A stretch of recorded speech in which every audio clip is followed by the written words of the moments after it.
Everybody could take their seats and buckle up.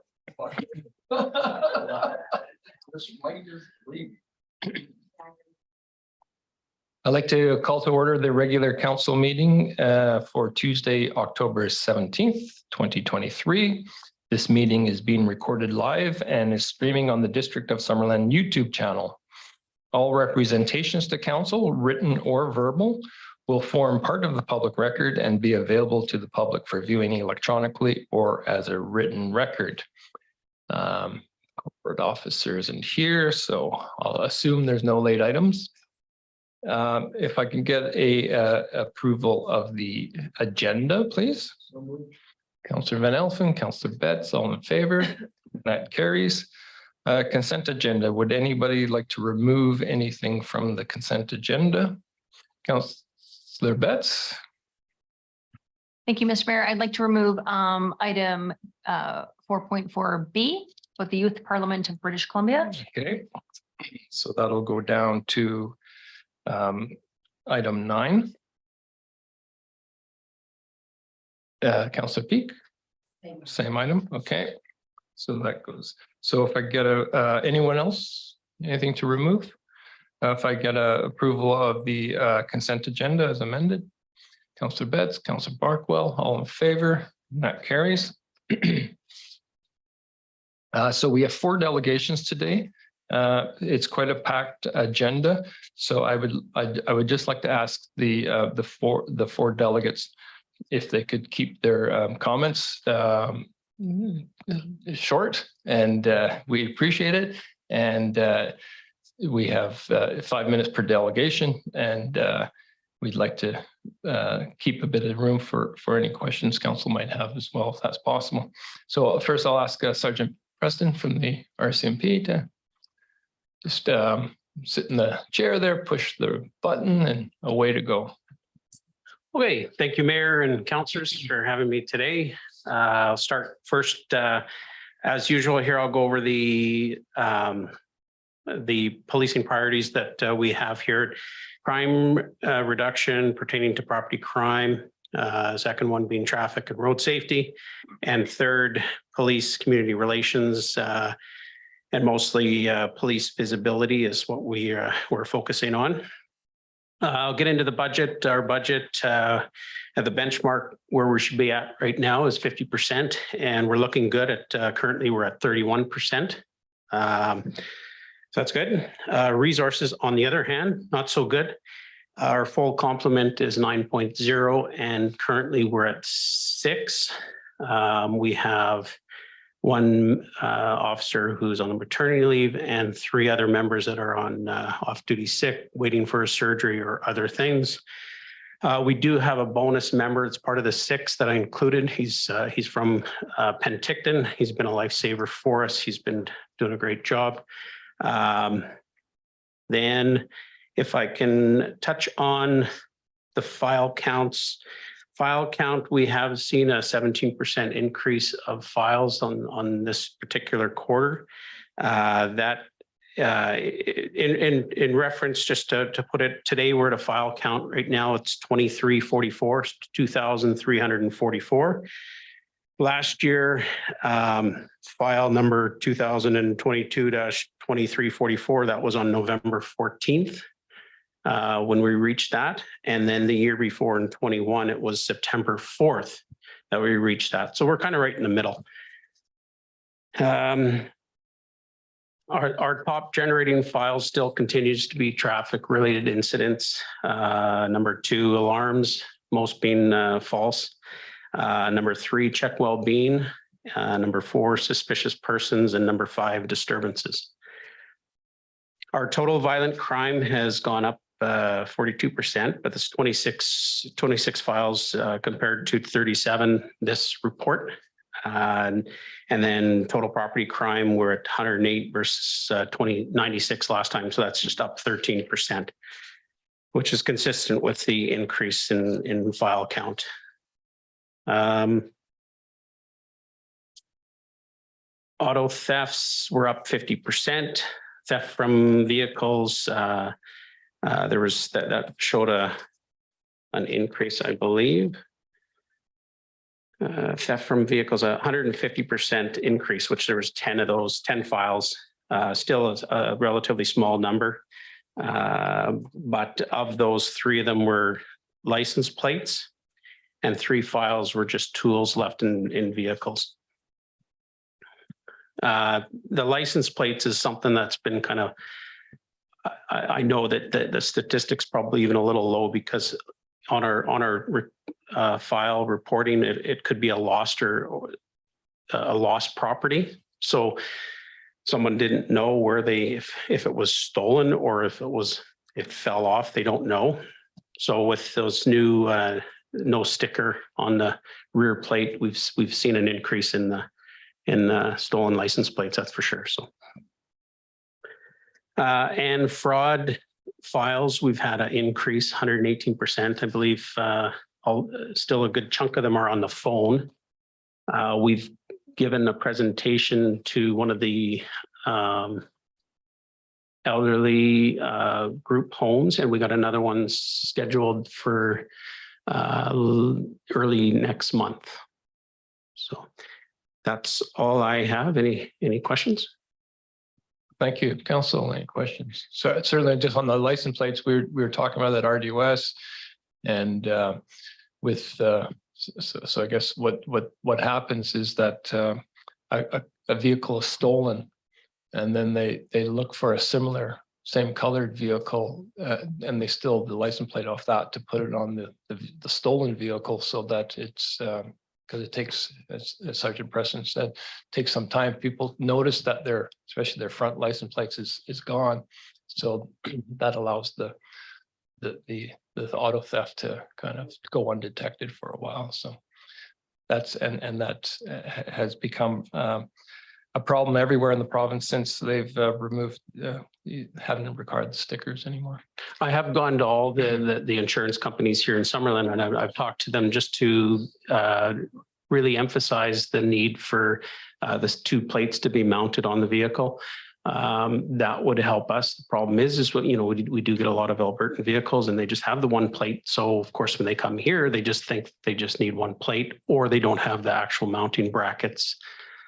So it's, but they do need it. And it is one of those issues that kind of just gets over the enforcement things that get overlooked. And it's just, there's so many Alberta vehicles or vehicles that aren't putting the front license plate on. So it just gets to be such a big problem that it's kind of, missed. So. Thank you. Councillor Bockwell. Thanks. I'm sure you don't like responding to false alarms. Is there anything we can do? It seems like that's a pretty big number of calls. Anything we can do to help reduce that? You know what? We do get a lot, even from the Summerland building, but it is one of those things that because there are so many false alarms that, even if it's after hours, we don't call out, we won't send a member unless there's multiple hits. So we have certain different criteria or whatever that I've put on place now where we won't go unless so we've kind of streamlined it a little bit that way. So, and we get a lot of history people that continue to have. And I know there is a charge through the city that we do charge. I think they get 2 freebies and then the 3rd they start charging. Hey, Councillor Van Elfen. Thank you, Mayor Holmes, through to Sergeant Preston. Since they've eliminated the decals, are you noticing more uninsured motorists out there? It's hard to say if we notice it. The problem is we don't notice it. So we don't have the ability. Our vehicles aren't equipped with that would list all of the uninsured vehicles or driving the prohibit. We'd actually manually have to type them in. So the problem is that we don't know. So before you'd be driving around and you would see the stickers and you would see the color, and if it wasn't the current color, then you'd run it. Well, maybe they just forgot to put the sticker on, or so now it's almost to the point where it's like, it's almost a lost cause now to just be. You still run vehicles and we still do it, but it's just not as, how do you say, easy? Yeah, no, I just find it difficult personally, And I know, and personally, I know like people have forgotten because there's Oh, no yeah. sticker on it. So if they've registered 4 different vehicles and all different dates, then it's challenging to keep up to date. So Yeah, no, I used to be able to walk out and every so often I notice my decal and go, oops, or, oh my God, I'm close. And now it's like, I'm gratefully, the insurance company I deal with in town has courtesy calls. They're phoning and saying, hey, your insurance is due in 2 weeks or whatever, or they're sending you some type of notification. But yeah, I think it's difficult. There's a lot of people are driving around without insurance right now, I think. well, and going back to this, or the license plate, I find it's one of those things. Me personally, I wish almost BC would go the same as Alberta, where it's just one plate. I know it's many police officers would say, no, we like having the 2 plates because we see it, but because it's not utilized so much here, it makes it difficult. So really, if everybody had 2 plates on, then it makes it easier to spot potentially a stolen vehicle. But when so many of the vehicles don't have a front license plate, it gets to the point where it's just too many. Mr. Betts? Thank you, Mr. Mayor. Quick question to Sergeant Preston. Is there any message that you would like to relay to Summerlanders about just things they can do in their own homes to kind of address this rise in some of the crimes? Is there some specific little tips we can share? Well, definitely video surveillance. I think that's kind of the new age, sort of having video surveillance and more lighting. So increased lighting, video surveillance is definitely very helpful. And then when you talk about crimes from vehicles and all that, just that constant message about locking doors, just something very simple and keeping valuable items out of plain view. So we talk about the suspicious vehicles, and the regular kind of call is somebody checking door handles in vehicles. So if your vehicle's unlocked, someone may go through it. If it's locked, they just move on to the next, and they're just checking door handles. So little things like that, just locking doors and keeping valuable items out of plain sight is one thing. Councillor Peak? Thank you very much, Mr. Mayor. Sergeant Preston, I know that at one point we had a lot of a catalytic converter thefts. I was wondering how that was at this point. It was really bad for a while. It has tapered, but it still is happening. I haven't reviewed any files in particular in Summerland, but I do hear of them in Penticton. So it's still happening. Yeah, I'm not sure about. I haven't reviewed any recently here. Thank you. I guess that's it. Thank you very much. Thank you. Yeah, thanks. So the next delegation, Domestic Second Services, Ms. Johnson and Mr. Smoker, please.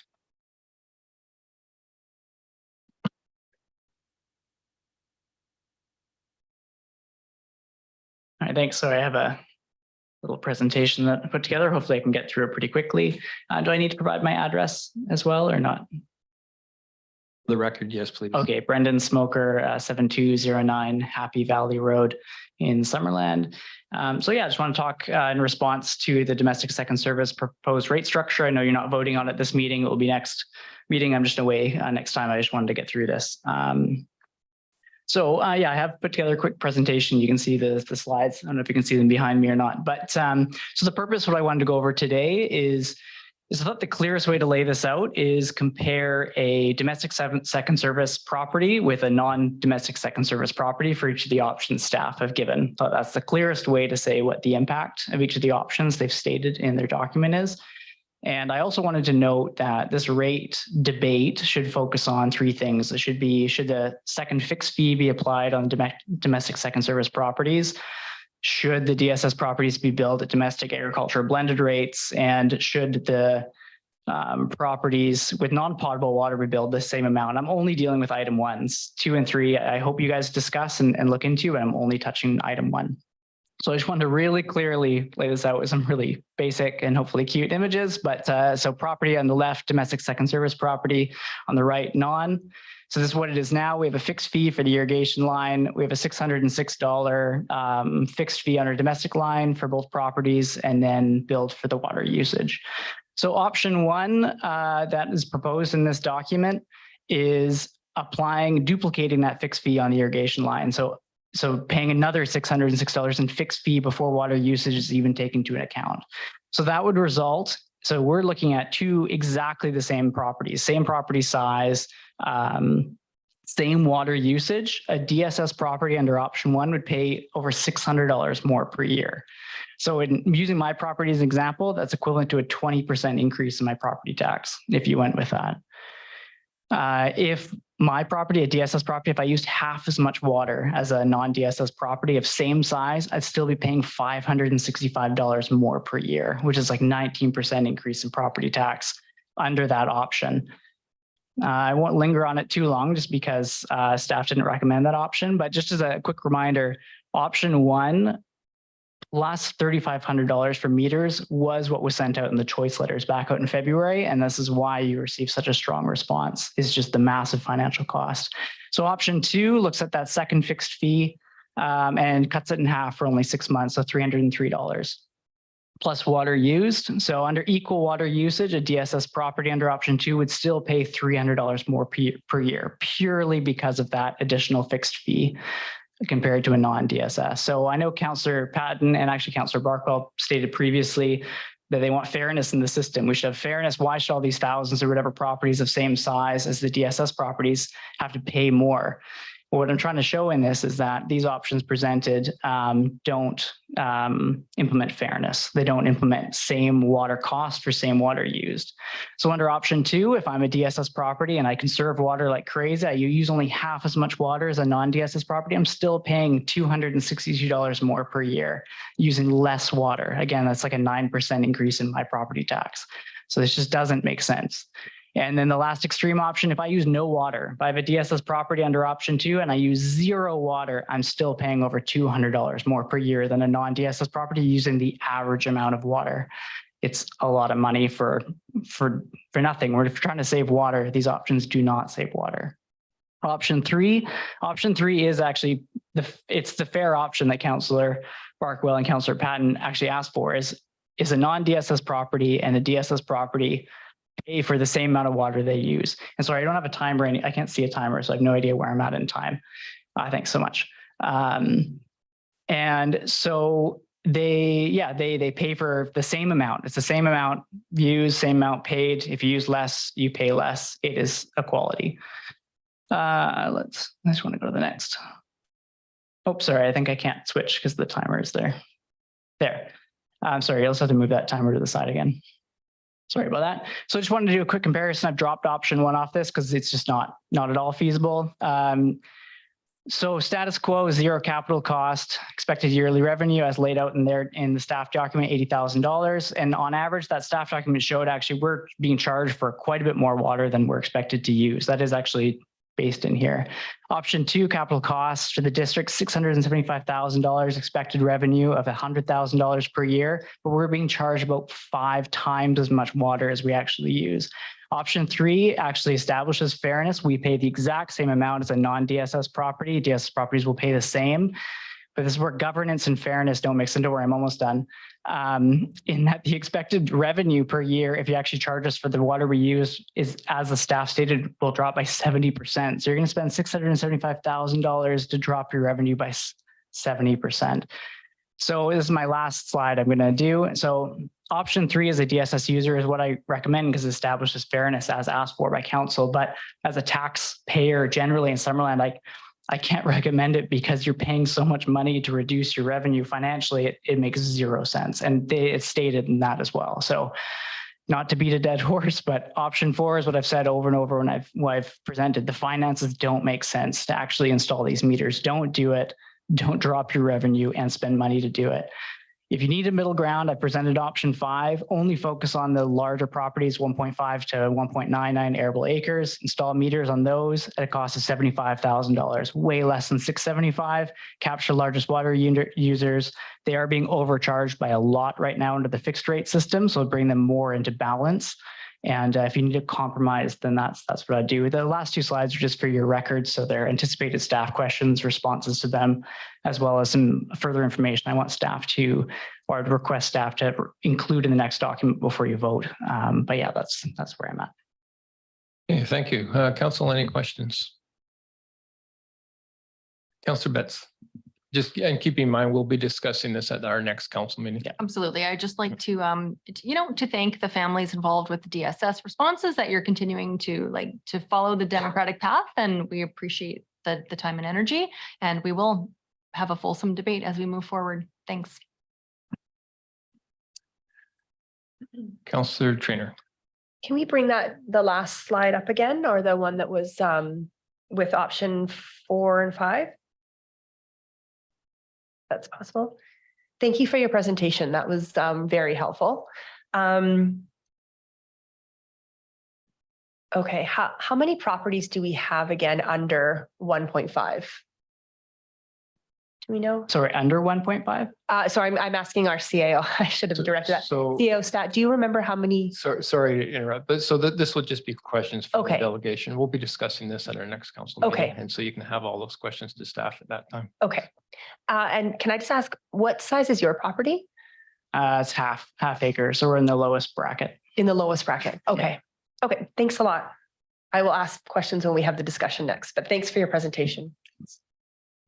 Okay, seeing no questions, thank you very much. Our next delegation, Jacob Hanlon from Food Cycle Science. Would he be online? Yeah. So Mr. Hanlon, there you go. So. Good afternoon, Mr. Mayor and councillors and members of staff. I'm just going to share my screen here and I will get started. Okay, perfect. I just want to start by saying thank you very much for having me online here today to present. While I am not a resident of Summerland, I'm here to share some information about our food waste diversion program that you may have heard of from some of our municipal partnerships with Nelson in British Columbia, Tumbler Ridge, a few others as well.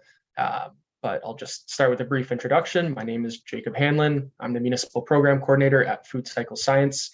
I'm going to quickly go through my slideshow here. And I just want to be clear, I'm not here to try to sell anything today. I'm just providing some information on our program as you are a district in British Columbia, and our program is gaining quite a bit of traction there. So just providing the information here. I'll briefly start by saying just who we are as a company. So Food Cycle Science is a Canadian company. We're based out of Ottawa, and our goal is 100% focused on reducing Canada's food waste. We do this using our innovative technology called the Food Cycler. It's an in-home food recycler, and while it is sold direct to consumers through some partnerships with companies like Vitamix, we also put them into classrooms with partnerships with some not-for-profit organizations, such as BC's Outdoor Learning Store. And then through our municipal solutions, we partner with municipalities as well. So our municipal solutions help many small, rural, remote, and northern communities keep food waste out of their landfills.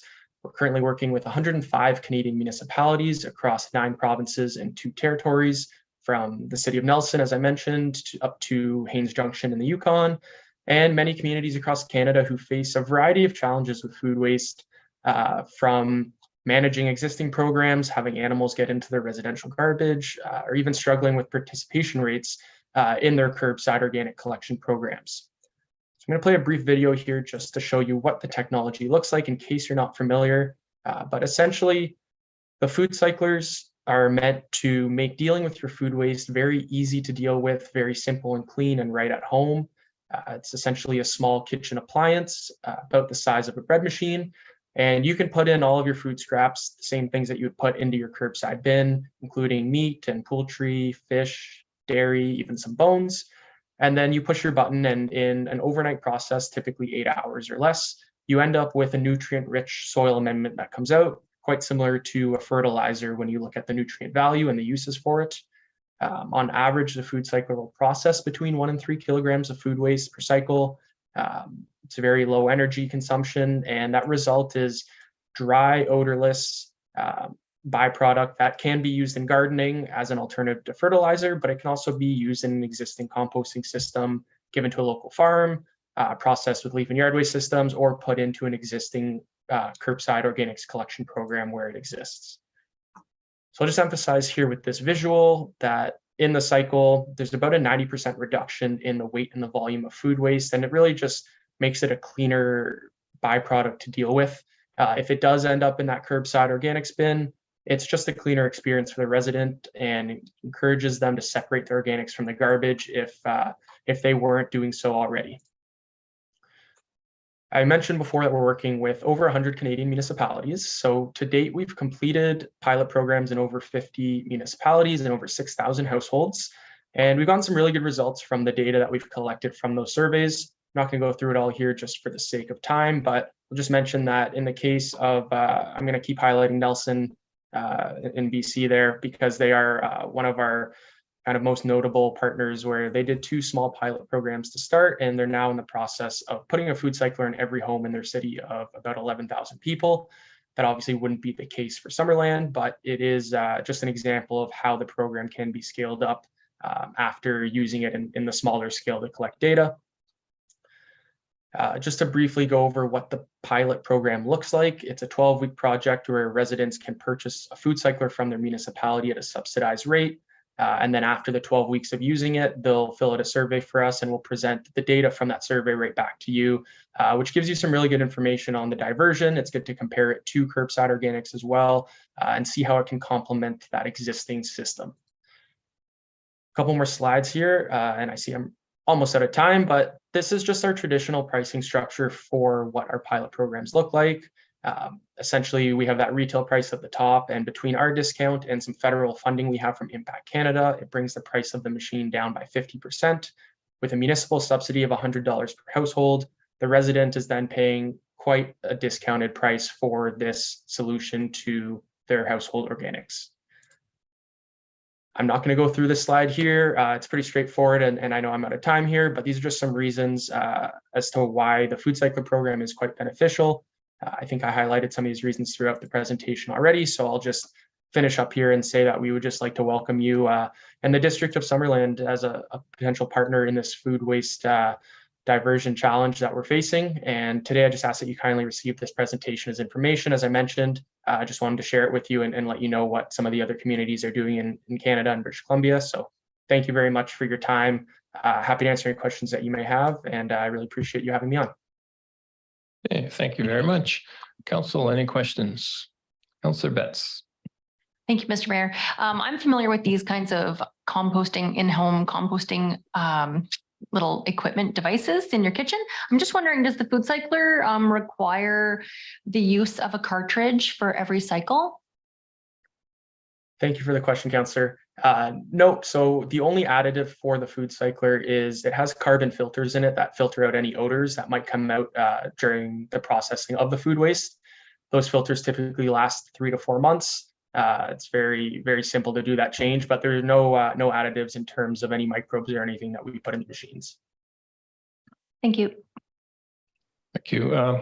Just have a question myself. So I was just wondering if the municipalities that you're currently working with, do they have curbside collection of food waste? And you mentioned that this can complement curbside collection. Could you just explain how? Thanks. Yes, thank you for the question, Mr. Mayor. Most of our municipal partners do not have curbside collection already, but we do have a few that have implemented curbside collection. Some of them, they find that they have either kind of lower tiers or regions where the collection doesn't service every household. So in order to get participation from the households that aren't serviced, it's a good program to add into there. For some of our other partners who do have curbside, participation is an ongoing issue. I know even here in Ottawa, we've had curbside for about at least a decade here, and we only have about a 57% participation rate citywide. So in that sense, whether it's residents who just don't enjoy the curbside bin and they find it sticky and it's not the cleanest process to deal with, or residents who just simply don't use it or don't have the capabilities of using it because they're in an apartment building, for example. This program can help kind of fill those gaps that may exist. Okay, thank you. I don't see any other questions, so thank you very much for taking the time today. Thank you very much and have a great rest of the day. Okay, thank you. So our final delegation is Summerland Rotary Club. Talk about the peer results, and Connie, welcome.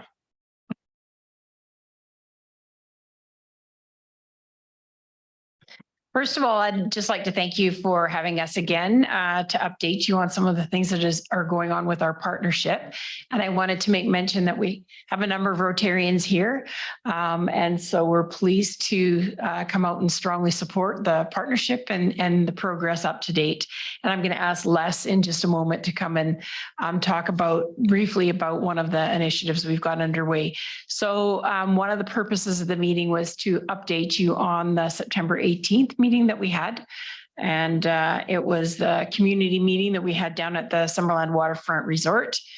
And so I'm going to go right here we are. So we had, between 45 and 50 attendees at the event. And we were pleased to see representation from the Summerland Sportsmen's Association, Kinsmen, Kiwanis, a number of businesses were there, as well as just interested members of the community. So, and Lori Mullen did a great job of, obviously Director of Community Services, did a great job of sort of giving us the context of what we'll be working with over the next while, and unveiled hot off the press the survey results and what people thought they wanted. And I think Lori's going to present a little bit later to you, so I'm not going to go into that. We did discuss a number of fundraising examples, and we had roundtable format, or the conversation cafe format. And we also talked about opportunities for donations through the Rotary website. We've got that all up and running. So if anybody wants to donate, they can, to the peer, they can do so through the Rotary website and get tax receipts. And so if you want to send anybody our way in addition to the other things that are going on, they can do that. So we did review some of the information with the attendees, that you folks are funding the basic peer, and that the enhancements have been costed roughly, and that it's giving us now with the survey results, giving us a place to start in terms of funding priorities. And some of the fundraising, I'm going to slip here too. Some of the fundraising ideas that came forward were kind of exciting. The first one is a tricky one because it involves liability and probably union issues and stuff like that. But people were pretty anxious to do some hands-on work. So we're not sure how all that's going to work. But that was one of the, one table was, strongly felt that, they were ready and willing and able to help participate in actually physical production of some of the enhancements. One of the ideas, Light Up the Vines, Festival of Lights. There's all kinds of opportunities for booths and things. And also pursue year-end donations that allow for tax incentives. We had a couple of financial planners, in attendance, and they gave us some good ideas. Business and family challenges to match donations. Bottleneck drive opportunities. We haven't had a chance to sit down and plan that yet, but one of the ideas was $1 from every tasting. Some of the other ideas that came forward: local businesses hosting fundraisers, soliciting corporate donations. I know in the White Rock Pier that the Rotary Club helped to raise funds to rebuild after it was demolished by windstorms. The plaques that you see on the deck are, everything from CUPE organizations to union groups, TELUS, various corporate sponsors as well. So, and one of the ideas that came forward, and I know we'll get some success from this is approaching Summerland Credit Union, organizations such as that. And here's one where Councillor Van Alphen was used as an example. Solicit family legacy donations or plaques for benches and things like that. So we talked about the possibility of a family challenging a family, having a plaque on the pier. And I think maybe Councillor Van Alphen might talk about that a little bit later, but anyway, lots of ideas in terms of that. Rotary 50-50, it's scheduled. So some of these fundraising ideas are for Rotary, some are not, just so that we're clear that they're not, it wasn't, okay, Rotary can go and do all these things. It's the community can do these things. Annual golf tournament. We just had one golf tournament and it was successful. We'll tell you a little bit more about that. And we're planning a gala. So I'm really pleased to report that the first $100,000 is well within reach. I mentioned the golf tournament well in excess of $30,000 was raised there. We've got a number of personal, yeah, isn't that great? Bob Campbell and his team did a great job. Personal donations. We had one gentleman and his wife for their 64th anniversary. He gave $100 for every year that they'd been married. That's $6,400. And then he said, why not top it up to 10,000? So that's what he did. So we are collecting personal donations. Ellen Walker Matthews has committed grind money. We also have a flag project that's complete that we've raised some money for the pier. And we do have an upcoming Rotary 50-50 draw and the pier wood, just a little bit of an update. I'm probably over my time. Am I over my time? I'm okay. Okay. Oh, phew, I don't have to talk so fast. So the pier wood, thank you for the offer of letting Rotary use the pier wood as a fundraiser. We salvaged what we could. There was a lot of rotten wood, but we salvaged what we could. And we've made some use out of it by using it for plaques to commemorate people who have donated at the golf tournament. We've used some of the plaque wood and we've got a lot more for future plaques because we anticipate a lot of donations in the future. And we also have a few 6x6 posts left if anybody wants to make a generous donation towards the pier if they want 6x6 posts. And let's see. Yeah, and I'm going to ask Les to just come up really briefly, and he's on the committee for a gala that's upcoming. That's not included in that 100,000. This is additional funds that'll be raised, and I'm going to ask Les to talk about it.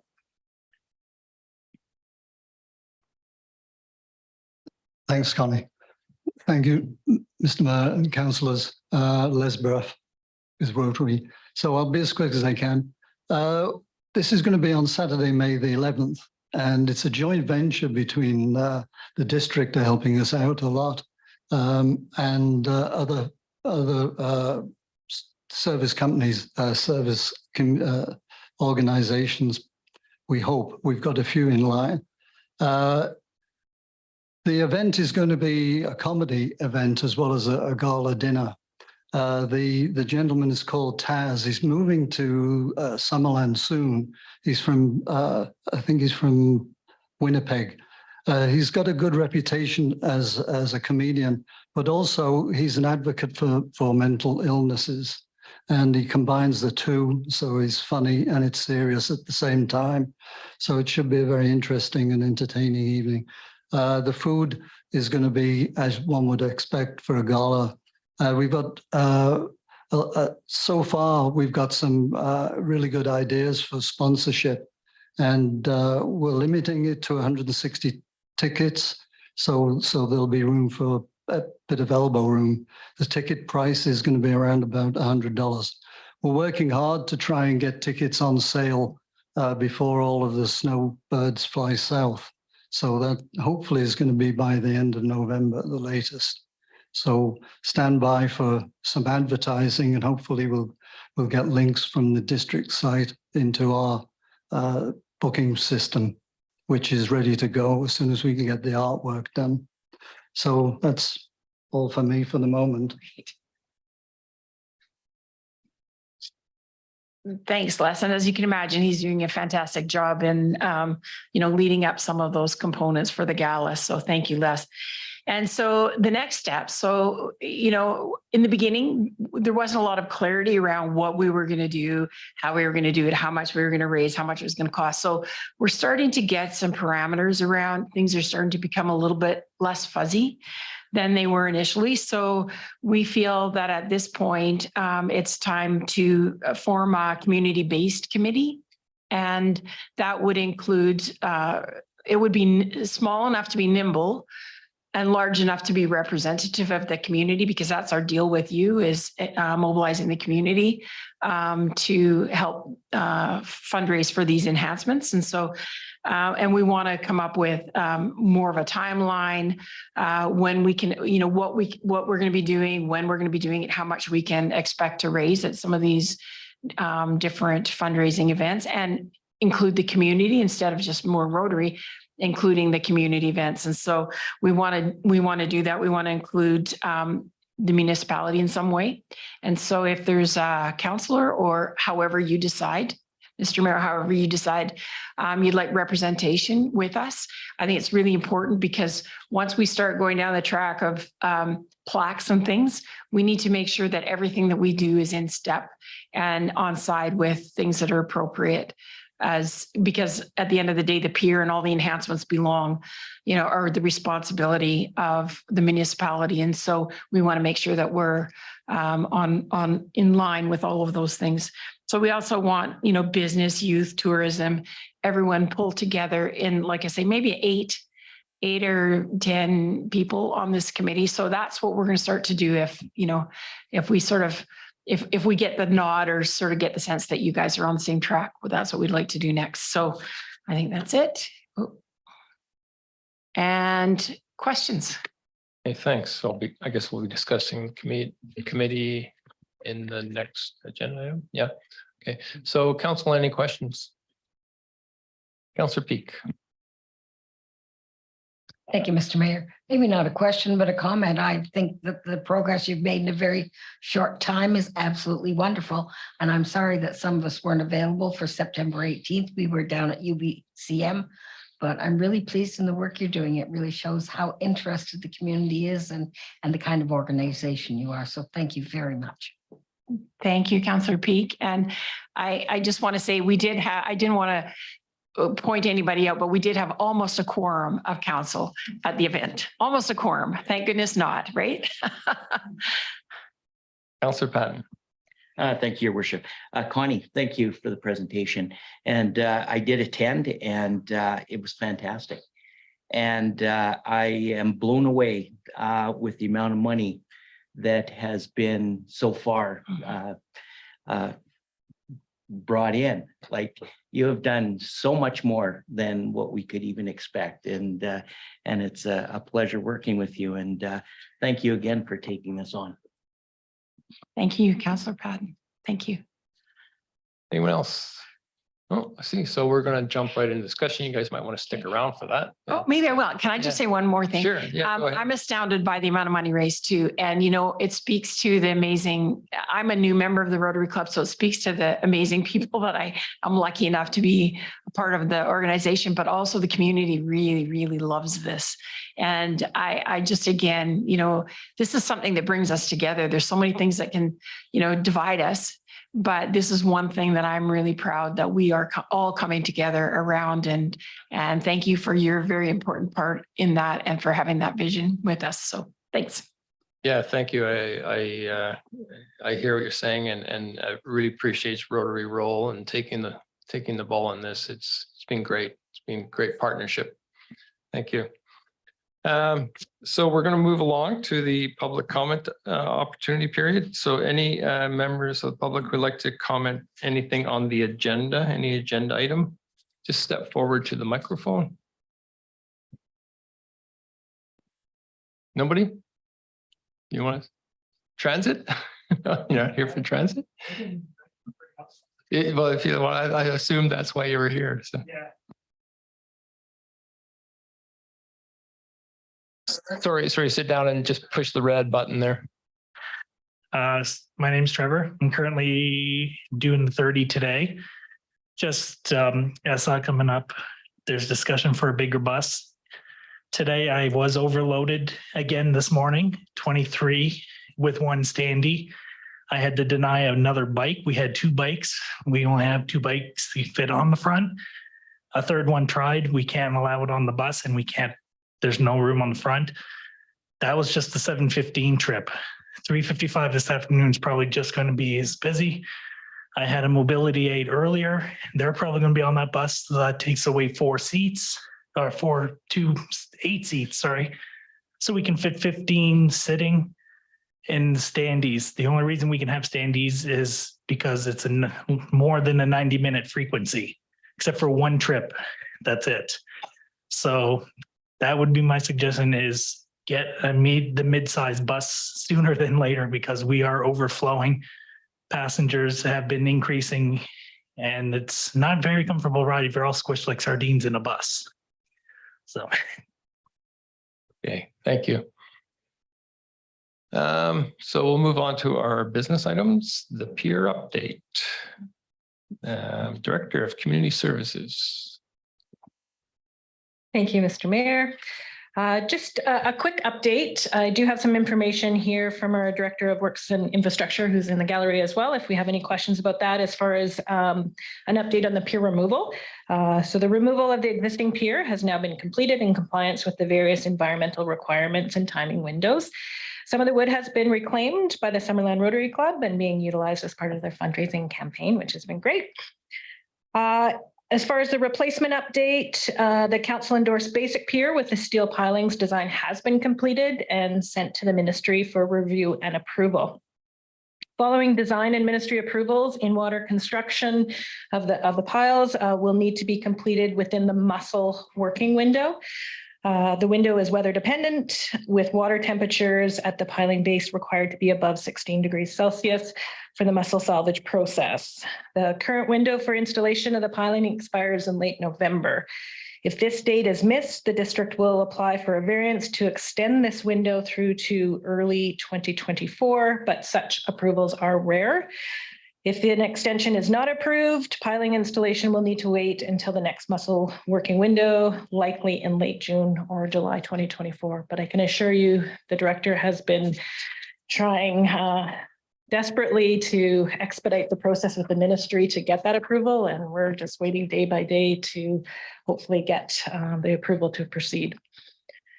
As far as the peer survey, the results are included in your agenda package. There was a survey conducted between August 9th to September 4th.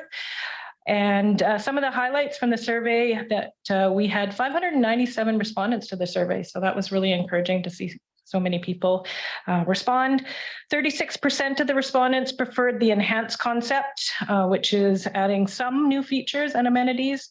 34% of the respondents preferred the premium option, which is adding significant new features and amenities. And 24% of the respondents preferred the basic concept to replace the previous pier to similar to existing. Of the amenities that were listed in the survey, I've listed the top 10 preferred amenities in priority order, starting with additional benches, which was a surprise to me that was the #1 priority for a new pier for an added amenity. A shade structure was #2, followed by rope swing, jumping board, aquatic stairs, lighting on the railing, a slide, step down platform, solar lighting, in a shade structure, and a floating dock and ramp in that order. So as Connie has presented this afternoon, we are working with the Rotary Club to and just really encouraged by all the work that Rotary is doing to fundraise for additional amenities to the basic pier. So we have agreed to kind of work step by step and have some check-ins with council throughout the process to come back to make some decisions once some funds are confirmed, and looking at what those enhancements might be and make sure that council is supportive of what those enhancements would be before going to the ministry. So they are going to be subject to an additional ministry review prior to installation. So that concludes my report. And as Connie had mentioned, it sounds like a committee is being struck, and if there would be anybody from council that would like to be a part of that. Okay, thank you. Council, any questions? Comments? So, Councillor Betts. Thank you, Mr. Mayor. So Laurie, just to clarify, so there is still a possible opportunity to put the pilings in 2023 if those approvals come through? And otherwise, and then we're into 2024, kind of late June window, kind of like this year. That's correct. So the environmental considerations, it's just for the pilings, right? Once we get the pilings in, then we just go ahead and build anytime we want, correct? Yeah. Okay. Councillor Van Elfen? Thank you, Mr. Mayor. Just a comment. At the meeting, there was a lot of great suggestions and a lot of different service organizations that were there looking at wanting to be a part of this, and especially in the construction part of it. There was groups there with licensed electricians, licensed carpenters and stuff like that. They talked about maybe wanting to take on the project of the shade structures. So that's something that needs a little bit of further investigation, I think, but if they're licensed technicians and we have a building department with licensed building inspectors, I think that's something that might be able to work. I don't know. But it's definitely worth a further conversation. And then those conversations about family challenges, as Connie mentioned earlier. And I think it was my big mouth that brought that one up. But every Christmas, bar none, never fails. You know, the kids are asking their mom, what can they buy dad? You know, and then Linda and I are talking, what do we buy our adult sons? And this goes back and forth until Christmas. And, you know, every so often you end up with, and I don't mean to be insulting, trivial stuff I don't need, stuff that they probably don't need. So we talked about, you know, possibly doing a family challenge. Instead of stuff, you know, we all donate a few dollars together and then we could end up with a plaque on the pier. So it's a challenge. I'd like to challenge the rest of my council members and Mr. Mayor himself to maybe come up and do a challenge like this. And I think it's just a quick way to add to the fundraising.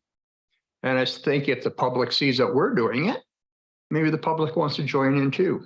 And it'll just grow and get bigger, just as Rotary has done with their fundraising. So I think there's so many opportunities out there to really make this project, you know, a flagship for this community, for sure. So anyways, thank you for your time. What sort of challenge did you have in mind exactly? Well, we don't know the dollar figure yet to get a plaque, do we? So we want to talk with that committee that we're going to strike, but we think maybe $1,000. So it could. We did in White Rock. So it could be up to $1,000 challenge per family. And then if you contribute that, then you end up with a plaque somewhere on the pier. Okay, perfect. So there's the challenge, Mr. Mayor. I challenge you to that. Right. Okay. Challenge accepted. Anyone else? No.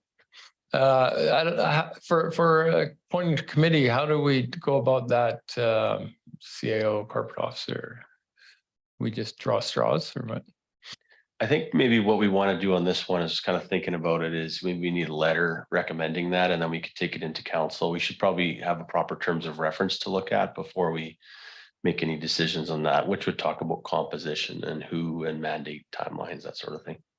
So. Okay, sounds good. And then meanwhile, amongst us, you can think about whether it's something you'd like to sit on or not. Don't see anything else, so we'll move on to the next item. The Summerland Hazard Risk and Vulnerability Assessment and Climate Change Risk Assessment. This would be our sustainability officer. Oh, I'm sorry. We have to receive Laurie's report for information. Councillor Van Elfen, Councillor Peak, all in favor, carried. Okay. Thank you, Laurie.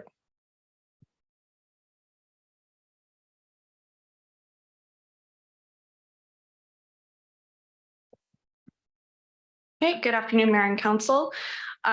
So today I am just presenting a brief report on the hazard risk and vulnerability assessment and the climate change risk assessment.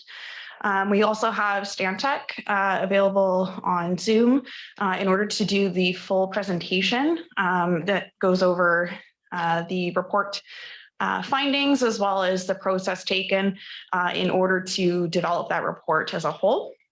We had Kimberly and Shane from Stantec, and so they will present after I'm finished. Just a brief highlight here. So this report was put together, the hazard risk and vulnerability assessment and the climate change risk assessment with support from the UBCM.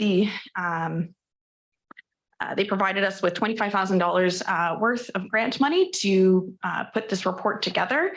Following that, staff engaged with an RFP, and Stantec Consulting was awarded to put this report together. The intent of the report as a whole and the project was intended to not only meet a requirement from the emissions and energy reduction plan, which stated that the District of Summerland wanted to look into vulnerability assessments that included climate change, but also to upgrade the document as it was previously worked on in 2006. So it was over 15 years old and didn't align with current provincial standards and regulations. So as part of that, we consulted with staff and local organizations, and we conducted 2 workshops on July 25th and 26th. And then we did a third one at the end of August on the 31st. This also included both the mayor and several council members. Using those findings from those 2 workshops, as well as the report analysis that the consultants put together, the one document was created, and that final document was submitted to the province. So once this is formally approved by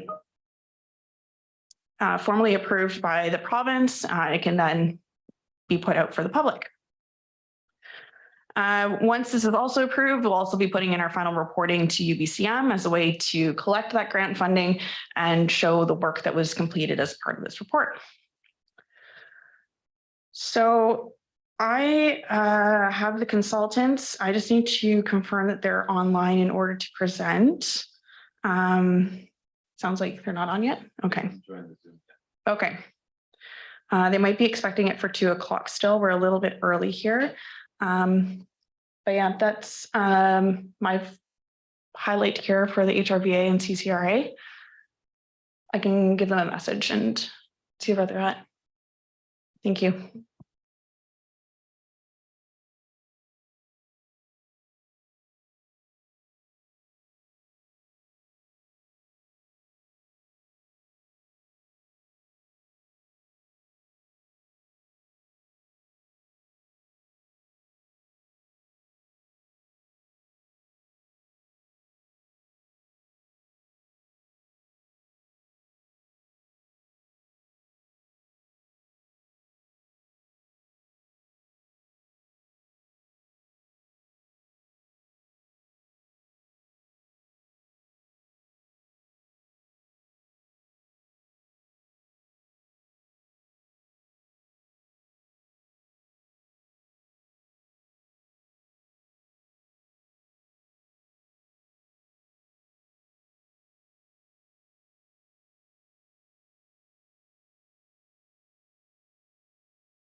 All right, so I'll do my best to go through the first few slides.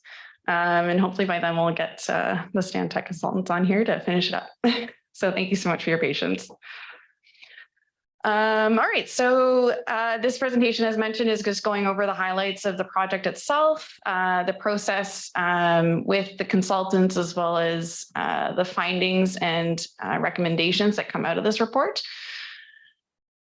So we did 2 components to this. So the HRVA, the Hazard Risk and Vulnerability Assessment, and the CCRA, which is a Climate Change Risk Assessment. Normally the HRVA is done on its own. This is typically what the province requires. We have an HRVA toolkit, and we have legislation and regulations that help guide that. And they are currently being looked at by the province and amended at the moment, and with anticipation for that to come out in the fall. So at the moment, we're working based off of what's currently available. If there's any changes, we'll have to review that once the legislation and regulations are approved.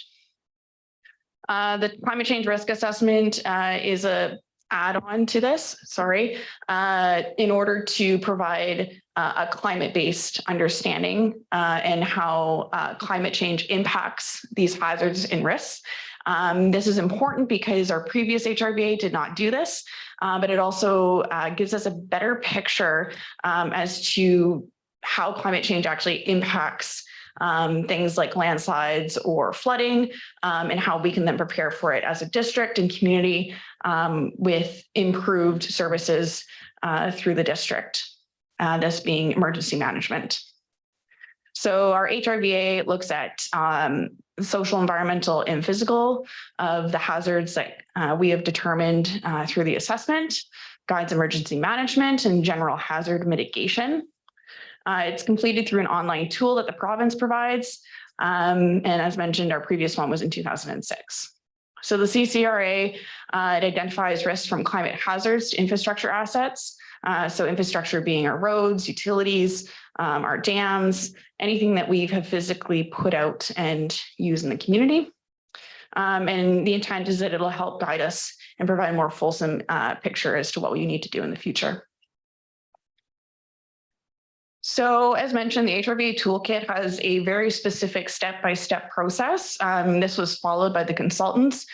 They collected all the information. They did climate modeling, or sorry, not climate modeling, but climate assessment of for Summerland, and then they inputted it into each of these toolkit components, which is then submitted online. Oh, can I give up presentation now? Oh, yeah, they're on now. All right, I'm going to pass it on to Stantec, as it looks like they're now online. So thank you so much for your patience.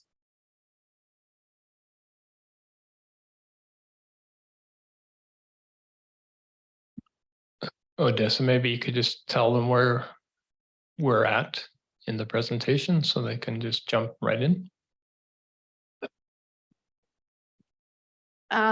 For Kimberly and Shane, when you're on, I just went through to the third slide after, or second slide after the title.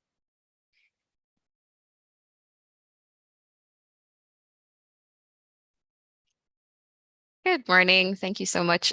Just one moment, please.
Sorry, my colleague is just waiting to be admitted in the waiting room right now.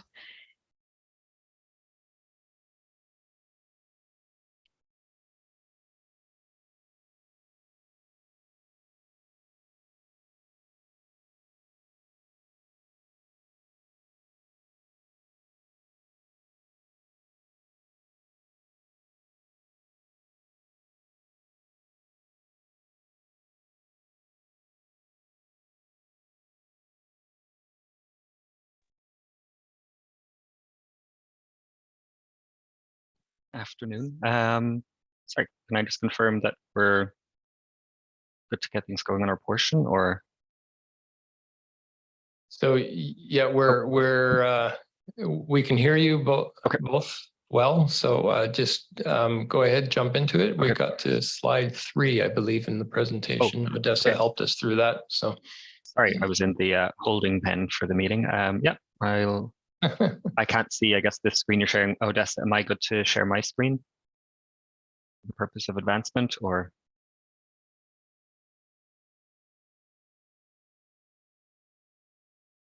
I can't hear.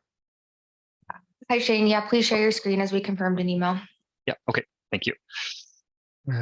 Okay, sorry, and so you've given, the general introduction on the project.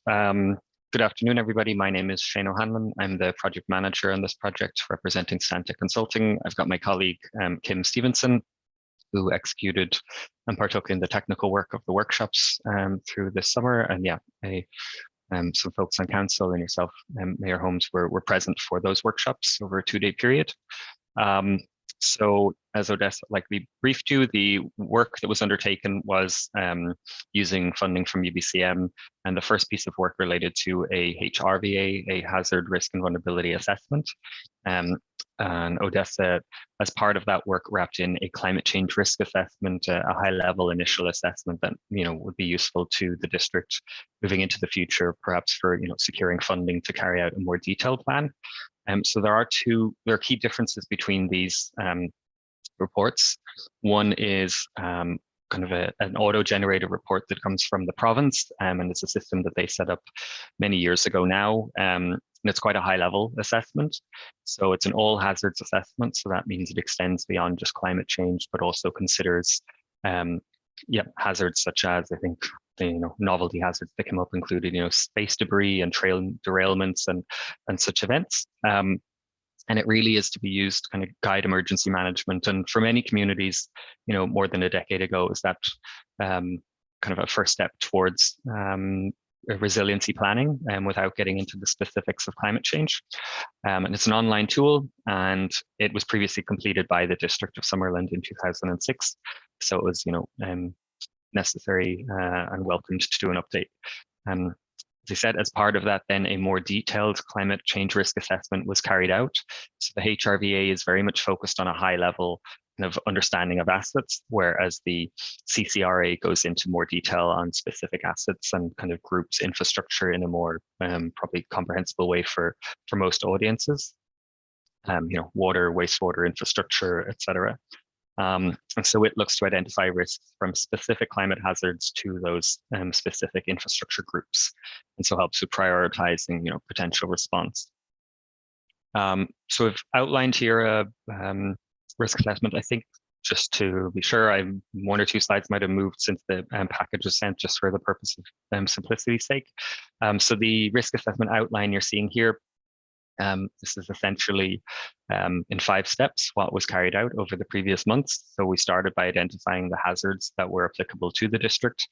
And that was through kind of literature review, looking at existing climate science, looking at reports of what had happened in the previous decades, and also through stakeholder interviews. We then took that to actually explore those impacts. So these things can happen in tandem. So, okay, based on the hazards that you've experienced, what have been those impacts? We started to document those, and what vulnerabilities exist. So based on the, condition of your assets and your existing plans and infrastructure, what vulnerabilities did those impacts highlight? We then look at the actual likelihood of these hazards occurring. So that's using both qualitative and quantitative research. So with climate science, we have a lot of hard data that we can look at to determine, the occurrence or the frequency and the intensity of, say, heat wave events. How is that changing into the future? And the same for precipitation events. And then for other hazards like social unrest and pandemic and others, there are metrics and documented resources that we consulted to determine, okay, what's the likelihood of these events historically and into the future. And when we talk about the future, we're talking about the 2050s, so 2040 to 2070.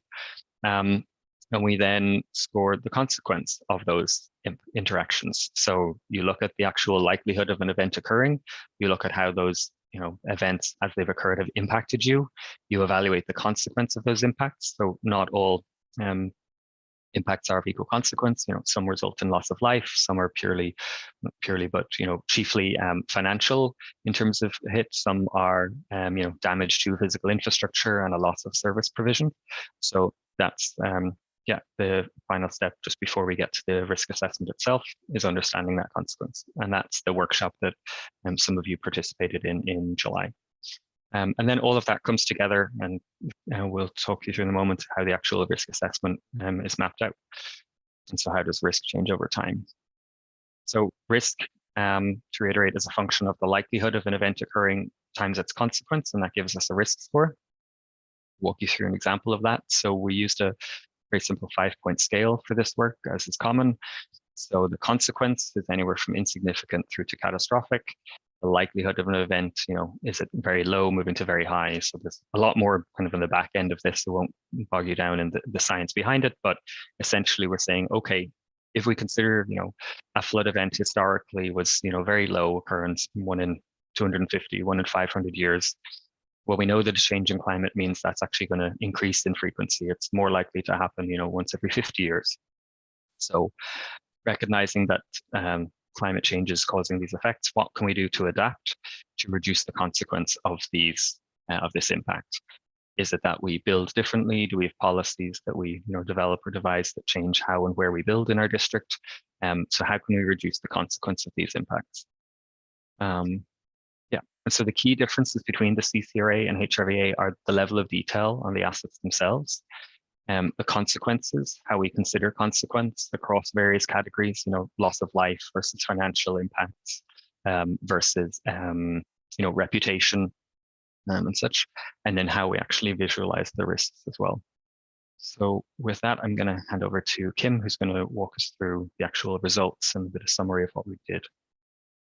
Awesome. Thanks, Shane. Hi, everyone. So as Shane mentioned, we got a lot of the information for these assessments from 2 workshops. Workshop 1, which many of you attended, we conducted the consequence scoring, and these are some of the results of that consequence scoring process. So this was where we identified a lot of the impacts and the impacts of interactions between hazards and assets and with the district, and what those impacts are, what the consequences of those impacts are. And quite a few things came out. For example, the impacts that landslides have on Highway 97 and could potentially have on the water supply if the perpetual slide were to intensify. Things like flooding when Ennius Creek freezes from the bottom up. And public health issues that might arise if the district's healthcare system happen to not be enough for a particular pandemic, for example. So we got a lot of good information on what the potential impacts of this wide range of hazards could be. Next slide. So in the workshop, we covered on day 1, the CCRA, on day 2, the HRVA. So in the CCRA, we looked more closely at individual assets that might be critical to the district, and a few key risks popped up from this assessment. So 3 major things that we noted: flooding events tend to be extreme risks, whether they be from short duration, high intensity rainfall events, or on the next slide, we'll see flash flooding, lake flooding, and so on, or creek flooding. And these flooding events could potentially have impacts on the reservoirs or the water supply distribution systems, the road network, and so on. Wildfires are also an extreme risk. That's on the next slide. And of course, there's the associated burn risk, air quality issues that could be caused, potential respiratory issues in residents, but also wildfires can significantly alter a watershed and therefore alter the water supply to the district. There was also an issue, of course, the issue with landslides, which came up as having very often consequences on the lower end of the spectrum, especially when it comes to roadways. There's often detours, but they came up as an extreme risk because of the high likelihood of these events, and the potential for landslides to impact, again, the water supply system or access to the district and other parts of the region. Next slide. From the HRVA, so the format of the HRVA has changed, or the results have changed slightly since yesterday. But many of the hazards that we identified were identified as medium risks. Wildfire came out as a very high risk, of course, largely due to that burn risk. But things like extreme heat, flooding, landslides, freezing rain, also popped up as medium risk because of these impacts that they have to the district, such as we mentioned, the impacts of NES Creek, or the impacts to the water supply or access to the district. Dam and spillway failures, electrical outages, aircraft incidents, and the other blue hazards that you'll see here, these were identified as very low risk hazards. And that's largely because either there are already very good systems in place to reduce risks to the systems, like the dams have very strong fail safes in place, or because rail incidents don't really happen that much on the Kettle Valley Railway, and aircraft don't really pass over the district that much. So those events would come up as on the lower end of the risk spectrum. So having identified these risks, we then had workshop 2 in July, and this was focused on risk reduction. So the overall project was not quite focusing on adaptation planning. That step will come at a later date. But the HRVA does require that we start to identify some risk reduction measures, whether existing or both existing and new actions that could be put in place to address some of the potential risks. And it is good to spark that conversation about what we could potentially use to build our adaptation planning. And again, we got quite a bit of information on this. Yep, that's good. Right. So we got, as you can see here, these are snapshots of the virtual whiteboards that we used. We allowed individuals to be able to use these sticky notes virtually since we weren't in person like the first workshop. And a lot of things came out. The district is doing quite a bit to reduce risks already. And we got some new ideas like increasing awareness of reducing fuel load for wildfires, or increasing capacity of healthcare in the district. Next slide. So next steps, as we mentioned, adaptation planning would be the natural next step towards this process. And the CCRA and the HRVA serve as a good starting point because we identify what those gaps and opportunities are in the district to increase awareness of these hazards, whether they be climate or the wider hazards that we assessed in the HRVA, such as electrical outages, food shortages, and so on. It gets that conversation going, and it identifies what the district's potential priorities need to be for adaptation planning and how improvements could be put in place by the district to respond to some of these hazards. And next slide. Finally, just some general recommendations here going into that adaptation planning process would be to continue to promote the collaborative approach that the district has taken to planning in general and management, but also specifically climate adaptation planning in the future, including as wide a range of stakeholders as possible, from the district's government to First Nations residents, and pretty much anyone who has a stake in the district, and continuing to implement the current asset management strategy where necessary, potentially updating building condition assessments, energy assessments, anywhere you can get further information on assets to be able to feed that into appropriate adaptation planning. And finally, even though the analysis and the assessment kind of focused more on high to extreme risks, it is always useful to pay attention to those medium and low risks as well, and just to see where more all-encompassing adaptation strategies can be put in place for those assets. So that's it on our end. Thank you very much. Okay, thank you very much. And there's good information in the reports themselves, which is attached to our packages on each hazard and the breakdowns. Any questions from council? Councilor Van Elfen. Thank you. Thank you for the presentation. You mentioned one hazard like NES Creek, freezing from the bottom up. we've had floods back in 2017, 2018 has taken us to this year to correct that because of environmental situations that we weren't allowed to work on these areas without these permits.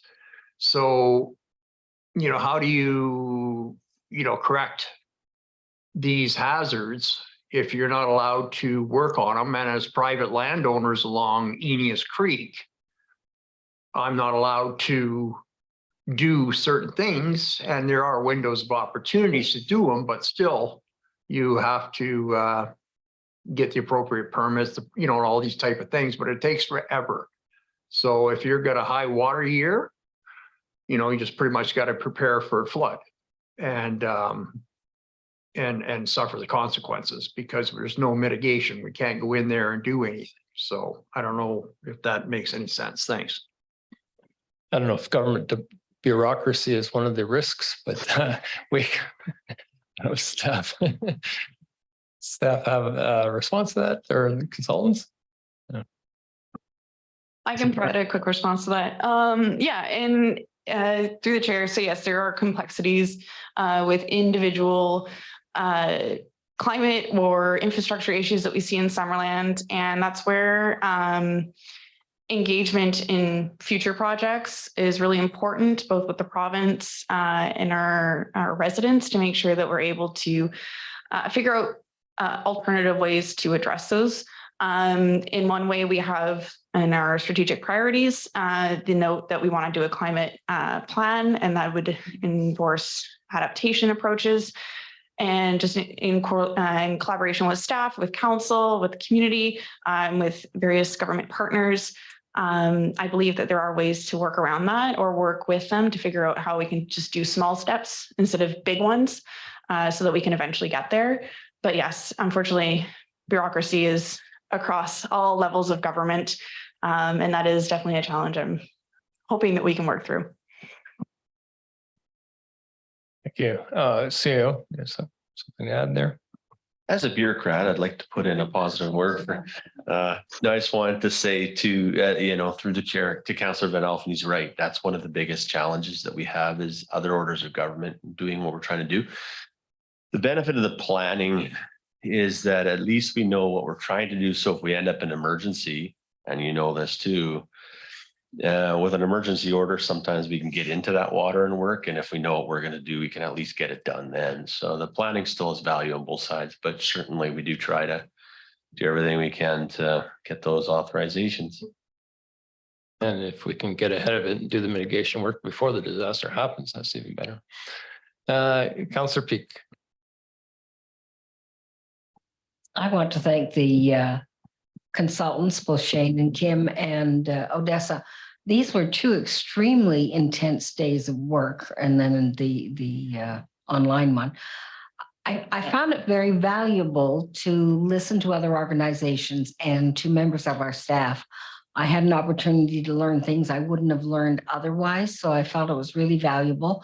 And because we haven't done it in so long, it's really important to have a more updated look at where we're at for all the reasons that are reflected in the report and as just commented on by our CAO or Councillor Van Alphen, that these are things that if you recognize them in advance, you have some opportunity to do some addressing. But it was really valuable. I'm really glad we got the funding and we were able to do it. Thank you.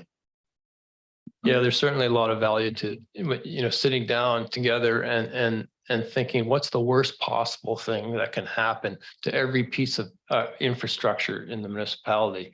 And once you start imagining that, then you can start, to address how to deal with it. Councillor Betts. Thank you, Mr. Mayor. I think it was called the doom spiral, actually.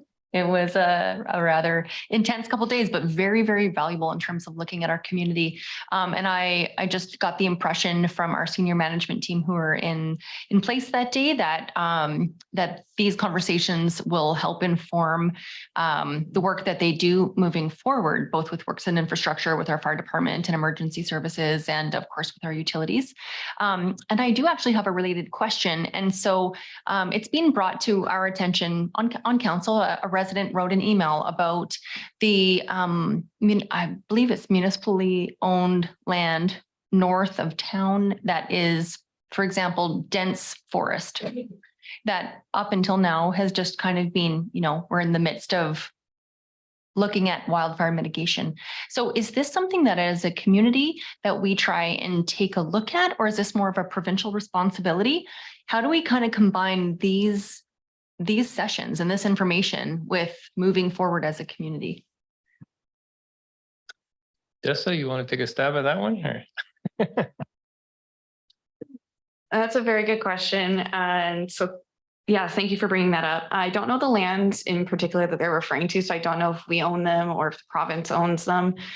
Ultimately, when it comes to working with the province, it is really finding ways to collaborate with them. Obviously, that doesn't always work. It is difficult sometimes, but yeah, I would say at the end of the day, it's just communication and transparency with them. If they know that we're trying to work forward on climate adaptation, mitigation, whatever that may be, and we're trying to improve our wildfire risk and work towards these collective goals that the province also has in the same manner, I don't see how they wouldn't want to try and work with us. So ultimately, I think it is just keeping those avenues open, making sure that we're all on the same page. And if, we need to figure out ways that meet in the middle somewhere, then, that's kind of an option, I'm assuming. But yeah, province is a big beast to deal with, but they're working towards the same goals we are. So ideally, we just need to figure out in our specific community what works best for us. Thank you. I'm going to push this just a little bit harder because I really think that Summerland is profoundly affected by wildfire risk as assessed in the whole surveys that we did. And so I think as council, as our district, if people support this, but that Summerland could take a leadership position approaching the province. I don't want to wait. I don't want to wait to see when we have a horrible fire incident, maybe in 2024. It's around us all the time. I would like us to be on the leading edge of addressing our largest concern, which on this was wildfire. I think our fire chief could have something to say about that. Yeah, I think right now that we are working towards that in a bunch of areas. So our north end of town is part of ours. We did some mitigation work in 2019, 2020. And now we're looking at more grants, trying to get more grants to help us out. And I do have a meeting with BC Wildfire next week to talk about some areas out there as well too. That's great to hear. Thank you. Councilman Elfman. Well, I appreciate the comments and the response. If you look what happened north of us this year in West Kelowna and stuff, and this is probably a conversation for a later date with planning and what have you, but I'm sure 99% of those properties up in the West Kelowna area, what was adjacent to them was environmentally sensitive, forested areas. I think that's something that's going to have to be addressed in the future. Is it environmentally sensitive or is it a fire hazard at your back door? So there's going to be some big decisions made in this province in the future, because I don't think the province is going to be prepared to keep going the way we're going. And then as for development, what are we going to do? Are we going to let people build up to the forest, or are we going to eliminate some of that forest as a buffer? But it's another conversation for another day. Thanks. Councillor Peak. I'm sure we will be having more discussions on this. When you look at the winds that took the fire further than anyone had thought over one evening, even a buffer may not get you there, but we continue to do that kind of work. When we have the opportunity to look at working with the province and look at whether it's logging or wildfire work or whatever, I think that our staff are very, very aware of the things that we need to work at. But as counselors, because we do the overview, I think it's important for us to emphasize it as well. And this kind of work with these reports give us that opportunity. It gives us the background for it. And that's where we need to come from, where we are at. So Rob, thank you for being here. And I know even from the time I was on council before, we continue to work forward on these opportunities. If I may, Mr. Mayor, may I ask Rob, is there more coming from the province because of the amount of wildfires we've had in the last 10 years? Are they talking about more funding for the kind of work that needs to get done in communities?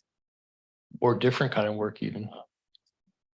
Thank you through the chair. Yes, I do believe they are. I've seen a company approached me last year to do more grant work other than the UBCM, which is traditionally what we've done in the past.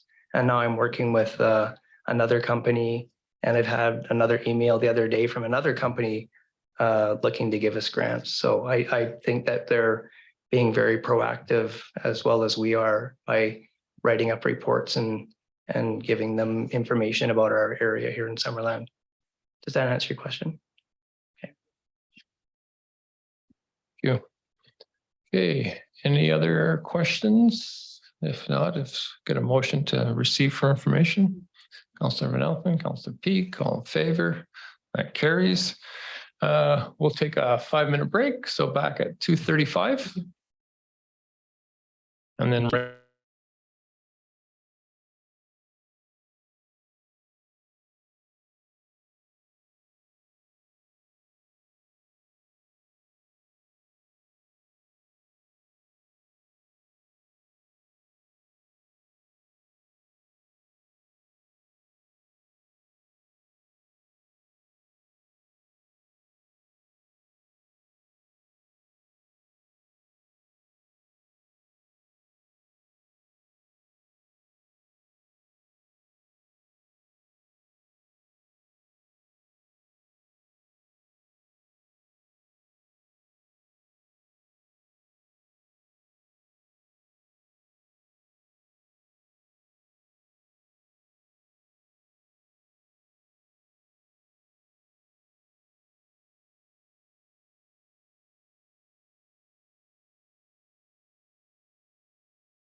A couple of people are looking for coffee, but it's being made. BC Transit.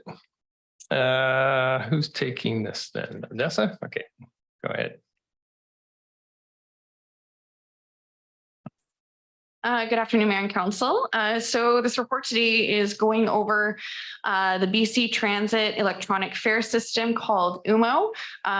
Staff previously had a delegation from BC Transit come in the previous month to go over the options, and this is the staff report that's following it. With that being said, I'm going to do a presentation to go over the highlights of the report and some of the recommendations, with staff's final recommendation being that council approve option B and that council approve the adoption of the 30-day pass in place of the existing monthly pass. Okay, so, there we go. So for some background, the District of Summerland runs and maintains maintains Route 30, which goes between Summerland and Penticton. In the South Okanagan-Smilkmeen, there are currently 2 fare zones, local and regional. And so each fare zone has a different fare type associated with it. So when transferring between zones, there are top-ups required in order to move between those. And so that accounts in order to figure out that fare difference. Bus users can basically either pay with cash or use a ticket. Current fares for purchase are single fare, discounted 10-pack tickets, day passes, and adult, student, and senior monthly passes. Local vendors in the district, such as our recreation center and municipal hall, distribute these to residents when they come in. The exception is cash, so hard cash, coins, and bills. Those can just be provided on the bus itself when users are on it. With that being said, ticket sales account for about 16% of fare purchases at this time. So this is the current fare structure. We've got our local and regional zones with the different pricing options. So with these changes, once UMO is implemented, it is being done throughout this entire South Okanagan-Smilkmeen. So it's not a matter of, are we okay with this? It's a matter of when it's going to happen, which is this fall. In order to get the fare system ready, we also have to look at the payment methods and the ticket fare costs. So the new system will still take cash as a payment, but will also provide riders with the option of having a card that can be reloaded with tickets and a cash balance as well. Very similar to what is being used in Vancouver with their Compass card, if you are familiar with that. Because of the 2 zones used in the region, top-ups are quite difficult to implement with the UMO system. As a result, a fare change is required to reduce issues with this top-up requirement. There we go. So there's going to be 2 options for council's consideration. Option A, which is no zones. This basically removes the zone system and just implements a umbrella amount for cash fares and for tickets and passes. So with that, it does result in an increase in fares to compensate for the removal of one of the zones and associated revenue from that. Increased cost of remaining fares will be applicable with the expiration of the free fare pilot on April 22nd, 2024. And the revenue and ridership percentages would also be applicable if the free fare pilot did not remain as of April 22nd, 2024. So some of the challenges with this particular fare solution is that there is a decrease in revenue by about 19% or $3,233, and an increase in ridership of 4.8% or approximately 116 riders. The second option, which is the staff recommendation, is no tickets. Let's get this. There we go. So with this one, we basically remove the ticket option. So we normally sell the 10-pack tickets. This would then be removed and there would be no tickets, only cash and passes, being the day pass, the adult, and the student and senior one. With this fare option, top-ups are automatically calculated and charged when when a rider transfers into different zones. They can do this either using the cash balance in their card. With that, it also does result with a change in ridership. So with only 16%, I'm sorry, not change in ridership, sorry, change in the tickets here. So with only 16% of ridership using tickets, the impact will be minimal. The fare option would be a smaller change for the launch of UMO and provides an equitable impact across the local government partners. So some of the challenges is that it maintains the zones, which can complicate UMO, the fare system. And the removal of tickets does impact a specific rider demographic. Some of the pros in here is that it's easier for customers to understand. It enables top-up fares and smaller change to the fare system, as well as the impact being more equitable to the partners here. We would also see less than 1% of an increase in revenue and a decrease in ridership. So there's a much smaller change here compared to the previous option. So in addition to the fare system that's being requested by both BC Transit and staff for review, we're also looking at the request for a 30-day pass. So we currently have a monthly pass, and that operates within the calendar month. This is being proposed by BC Transit as well as supported by staff that a 30-day pass instead be used. So this means that you could purchase a 30-day pass at any time during the month, and it lasts for 30 days. So you could go from mid-month to mid-month. So this just allows less restrictions with that particular pass. It encourages ridership and introduces improved ease of use for users. Oh, there we go. So looking at kind of going into the next part of this presentation is looking at our free fare update. So the Summerland Route 30 had a free fare pilot operating from April 24th of this year till, April 22nd of this year to April 22nd of 2024. So 1-year pilot. Staff were able to receive data from BC Transit regarding the ridership during the last few months of it in operation. And we are seeing a steady increase in ridership compared to previous years in 2022. So the highest being 82% and the lowest being 29%. April was lower just because we had started it later in the year. So there was only, a couple of weeks where we had the free fare pilot. However, since then we have seen some steady increases. Comments from drivers on the Route 30 has also confirmed the increase in ridership. So they have made comments that we are seeing a lot of heavy capacity within the buses during the week, especially, as well as difficulty in accommodating increased ridership with the current bus sizes. So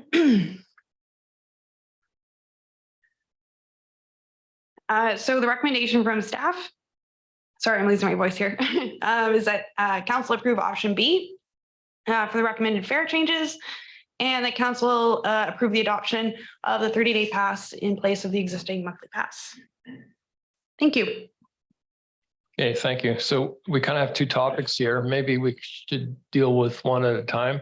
Might be easier. So why don't we talk about the two options for the fares first? So if anybody has any questions on the fare types. Could you just clarify, Odessa, what we mean by zone, the zones, and is it dependent on what Penticton and RDUS does at all? Through the chair, so there's two zones, the local and regional. The regional is our route that it runs between Summerland and Penticton. So any bus route that ends in 0, so the 70 and the 30 are both regional routes. Local routes are anything within the city of Penticton or a local community itself that doesn't end in a 0. So we only have a regional route? Okay, so I'm a little confused, but the choice, what choices we have then, if it's just one fare anyways. And I don't quite understand where you say, so option A, it would be an increase in overall ridership, and option B would be decrease. And like, how do you figure that out? How does that work? Through the chair. So this was provided to us through the Summerland Fare Review report by BC Transit. And it just accommodates the changes in fare types. So option A, we have no zones. And because there's an increase in ridership, simply because it just has an ease of use for that particular option. And it's anticipated that there is increase in ridership. And then option B, because there's no tickets, the slight decrease in ridership is just because of the cost change there.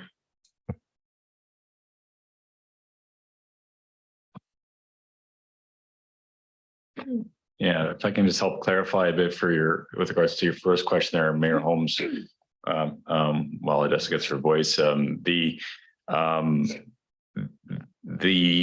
the recommendation that we're putting forward is coming from all of our regional partners within South Okanagan. So it's not just from staff level here from the District of Summerland, it's also including the recommendation from the RDOS, the City of Penticton, the Town of Oliver and Suyas. And that's the reason for the combined local and regional fee structure, is because we're recommending that we all adopt the same fee structure for all of our communities together. This is not the same recommendation from BC Transit. They would prefer us to go with option A, but our regional partners are preferring option B. And so we're presenting the regional recommendation. Okay, well, that's unfortunate because we've never discussed this on the RDOS. And you know, if there's a regional recommendation, you would have thought that the board of directors of the RDOS would have had a discussion about it, and we haven't at all. And I can see a huge benefit if there's one fare for the whole region, that we could just hop on the buses, each other's buses, and you know, driving up ridership, you know, that way. You know, it's you know, I don't know where to go with that, but I'd like to take that to the RDOS. Odessa? I'd also like to note that the City of Penticton has also discussed this on their end, and they have approved option B, which is the staff recommendation here today as well. And BC's Transit's process is getting approval from each individual government partner in the South Okanagan. So as far as I'm aware, I don't know if there needs to be a full on the table discussion with this, but at this point, they've asked that each individual community provide their recommendation. So Penticton's driving this bus. Is there an option to have, so the fares, the dollars amount, are those set by BC Transit? Or is there an option to have a no zones, but you know, slightly more than $2.50, like a $3 no zone? So you're kind of somewhere in between. You get the, you know, best of both worlds.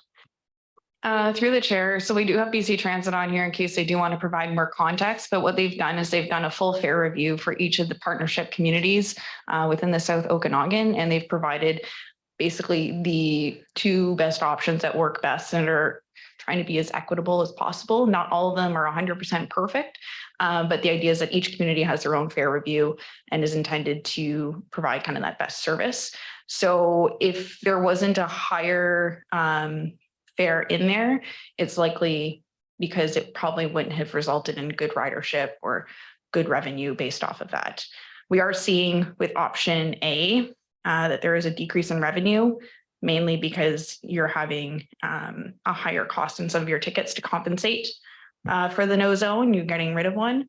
So there is some reflective numbers in here based off of that.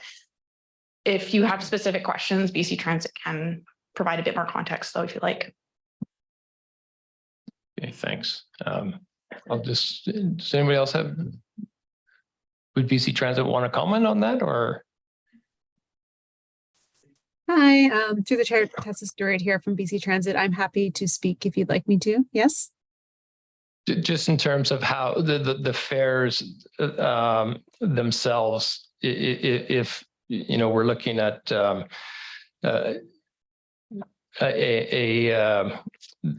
one fare or the two fares, and how 250 was set as the price for the one fare option, as opposed to having a you know, local or regional. Could you have a one fare option at a different price? Yes, yes, of course, there are considerations. And when we're looking at fares, it's really to make sure that's equitable for the majority of riders. So those that use the fare on a local level daily, if it was increased too much, then it becomes less affordable for them. So we really are trying to balance affordability and equitable access for everyone who's going to be using this kind of same fare structure. And we did also actually recommend option the second option, the removal of tickets, because the tickets themselves are used by a smaller percentage of people across the whole transit system. So it would impact a smaller segment of people, whereas increasing the local fare to be the 250 as one zone would impact a larger group of people and their affordability. Council, any questions? Councillor Betts. Thank you, Mr. Mayor. So to follow up on that line of questioning, so for BC Transit, quick question about ridership. What percentage of this whole South Okanagan, basically, because we're talking about a joint decision here to a certain degree. So what percentage would be considered local versus regional ridership? So in your like in your community in particular, I don't have those numbers right in front of me. I mean, I could definitely follow up. I'd have to look through and find some percentages to get back to you on. Yeah, absolutely. I just mean kind of, you know, just to know in terms of that, what that pricing really is, because if we're trying to balance equitability between like basically local versus regional riders, are we looking at, say, we have 75% of riders using it locally, or are we looking at, you know, that number, whatever that number is? I just think that it's a reasonable ask to kind of have a better idea, so that on council, we have a better idea on how that fare structure is impacting the riders, essentially. Yes, yeah, that's understood. I can certainly look, and I do have those figures somewhere. I just can't pull them up right this moment. I think it's safe to assume that in Penticton, the vast majority of riders would be local, whereas the rest of the region, the vast majority would be regional. And I think that's where pardon another pun, but where the rubber hits the roads. Yes, that's accurate. Certainly, sorry to jump in through the chair. Yes, that's accurate. And looking at the District of Summerland revenues, obviously, because the route is a regional route, you are getting the majority of your revenue from a regional route compared to local. CEO, you had a comment? Yes, thank you, Mr. Mayor. Part of the reason why the staff advice is the staff advice today is the big shift that we're all trying to absorb right now is the modernization of the fare structure with system, rather, which is what was described in the presentation.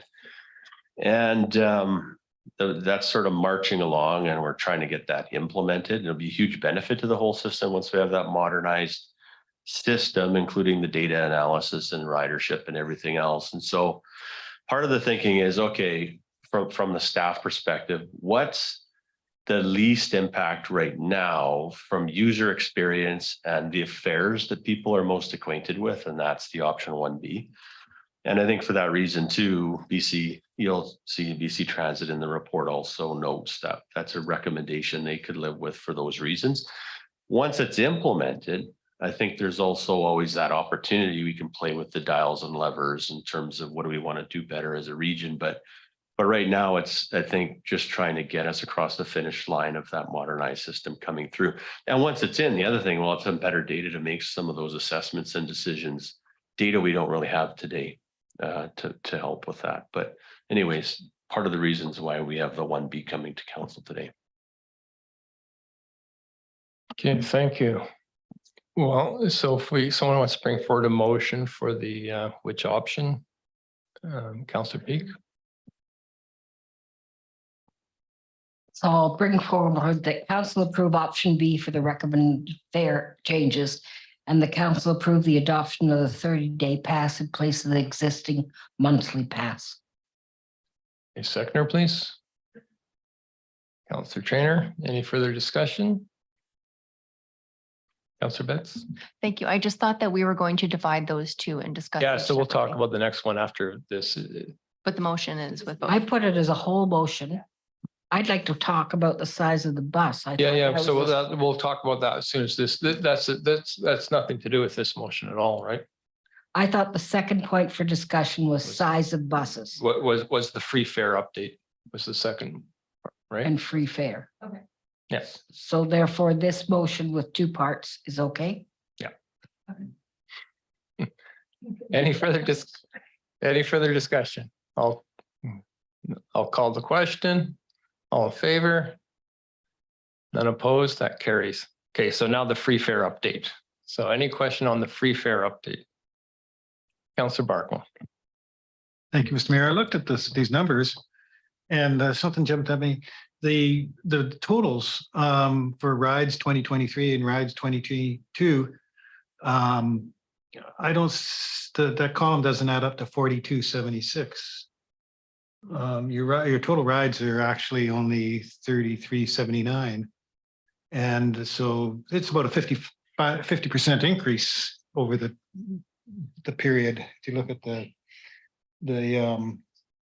calculator didn't add it right. There's only four yeah.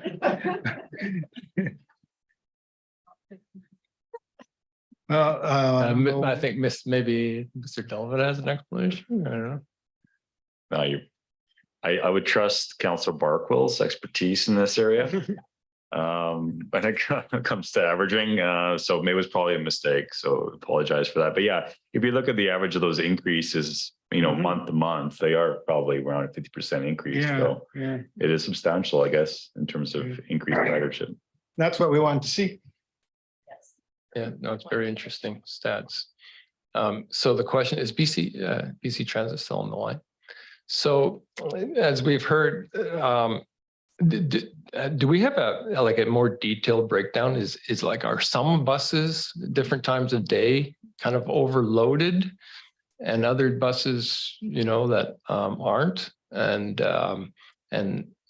is it all, at certain times of day? Do we need to be looking at our scheduling or anything like that to accommodate full buses see what I'm trying to say? Is it just certain times of the day, or is this kind of across the whole day?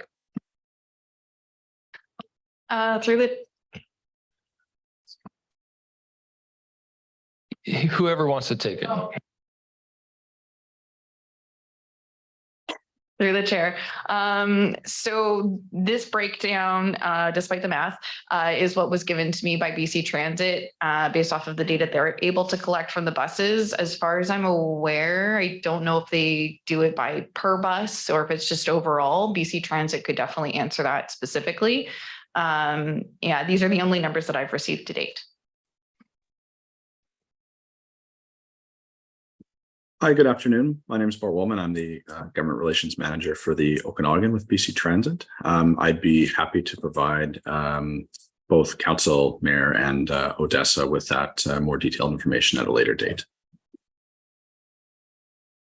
I guess what we need to know is, if we have people not able to board the bus, or if we're running a small bus where people aren't supposed to be standing on that bus, do we need a larger bus? And what would the cost implications of that be? I think, that might be useful information for council. Councillor Barkwell? Or as you alluded to in the beginning, maybe it's a little bit cheaper to add another scheduled run than a bigger bus for all the runs. And so this definitely, but the information we have is that we're quite full. What are we going to do about it? Councillor Van Elsen.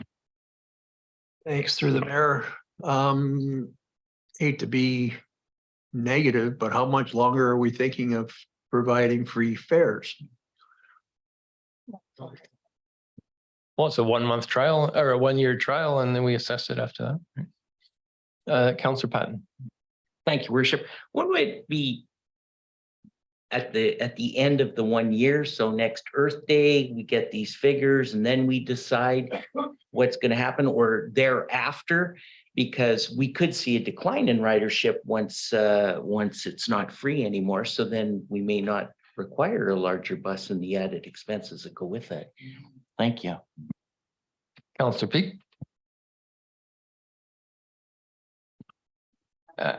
Absolutely, Councillor Trina.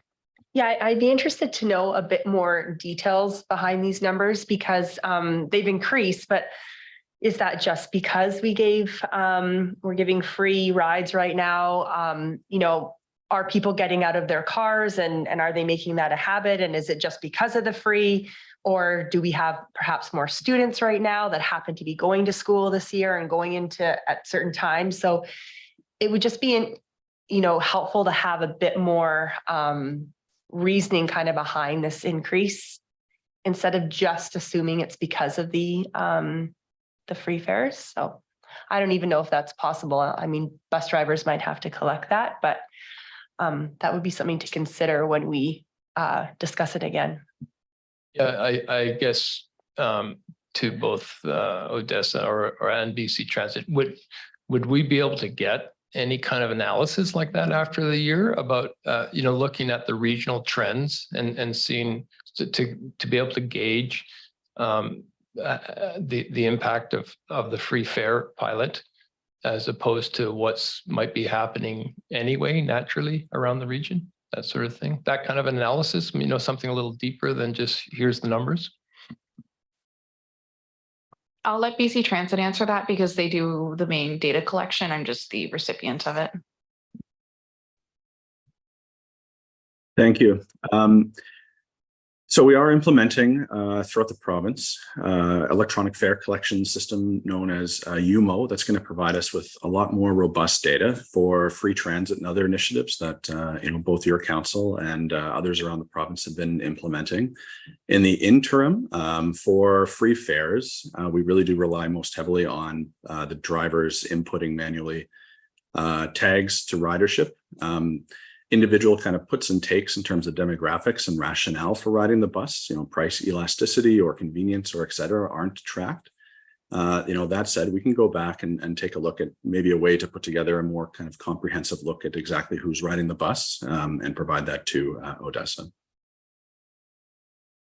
Okay, thank you. Follow up, Councillor. Yeah, just one more point. It would be interesting to know, I don't know if other communities around the province have done trials with free transit, but if their numbers do increase, do those habits stick once fees are introduced again? So that's something that I would want to know. And I guess too, asking people, again, maybe this is the drivers that do this. Are you riding because it's free? Would you plan to continue? Thanks. Councillor Peak. Thank you very much. I'm saying this to BC Transit, so I didn't get your name, can't call you by name, but I want to say that we had one of our drivers drop in today and speak to us in our public session at the beginning of our council meeting. And that person said to us that their morning run at 7:15 is definitely oversubscribed quite often. They can't take more people. They get probably they may get one person standing. They're having wheelchairs. They can only take 2 bicycles and they've got somebody coming with another bicycle and they can't get on. So this is something that we will need to take a look at as a council in coming up into the following year when we look at whether we continue doing this. In order for us to get more information, I'm not sure how you do that. Perhaps a survey is the best way to do it because your drivers don't have time to be asking people when they get in the bus, but maybe even a distribution of a paper survey to the people in the bus. They're captured for 20 minutes or whatever. Maybe they'd fill out a survey and we'd get some more information, why they came to go on the bus now or whatever, whether they would continue and the convenience of it or whatever. So maybe there's a way of doing that, which would really help our council decide what we might do in April of next year. That would all help us. And the driver that came and spoke to us said that they see an opportunity for a mid-sized bus, which would be about 35 people. And that would work within the confines where they have to travel in town to do the pickups. Thank you very much. Thank you. Councillor Barkwell. For our representative from BC Transit, and two things. So do you have like a fleet of buses and you could just juggle things around and put a little bit larger bus on a route if that's possible? Or is that something that, you know, everything that would take a year's lead time to go out and purchase a different bus? You know, how does it work for you there? And next time, could we also, you know, 4 months or 3.5 months is not a good sample, but the more data points, the more months we can get, the better. So next time, could we get something a little more current? Like this goes to July, August, and September would have been interesting as well. So I don't think there necessarily should be too much of a delay in getting us those numbers next time we get a report. Thank you for the questions. I'll address your question about the bus fleet first. So BC Transit does operate a provincial fleet. Buses are moved between communities. We spend quite a bit of time and effort ensuring that, you know, each community and each route has the right sized bus. So we don't want buses that are too small and to experience pass ups. We also don't want buses that are too large and having council and other communities incurring, you know, larger lease fees than they are required to, or at the expense of other communities who will then be experiencing pass-ups. So we can certainly take a look as part of our kind of overall fleet management process about the capacity on this route. And again, I'd be happy to follow up with Odessa with some specifics on that afterwards. As far as data points go, I think this is a report that was generated as part of a different, kind of with a different intent than providing kind of a general update to council. So I'd again be more than happy to provide more up-to-date information, and I definitely believe we can do that. That'd be awesome. Thank you very much. Any other questions? No? Okay, well, thank you. Thank you for joining us today. Mr. BC Transit. Oh, thank you very much. My name is Bart Wallman, if it's not coming up on the screen, and I'll be sure to review the video about the bus driver's comments earlier as well. Okay, great. Thank you. Thank you. Item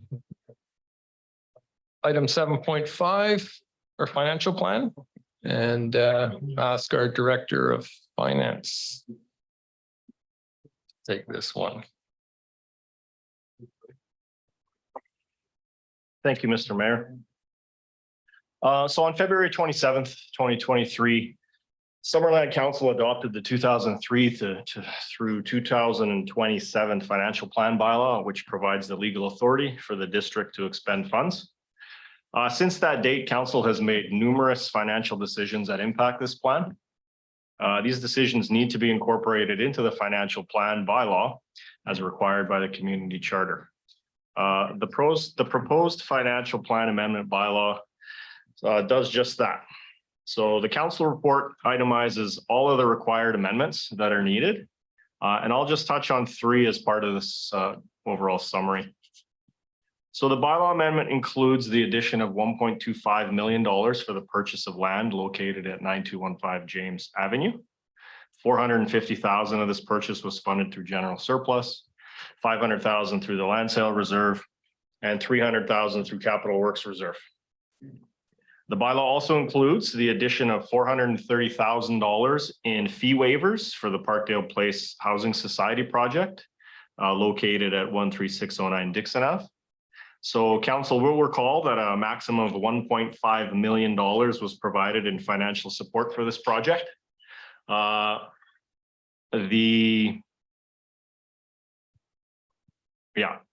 what happened was the capital costs of 1.07 million were included in the capital plans. However, we failed to incorporate the fee waivers on the operations side of things. So this bylaw also takes that into account.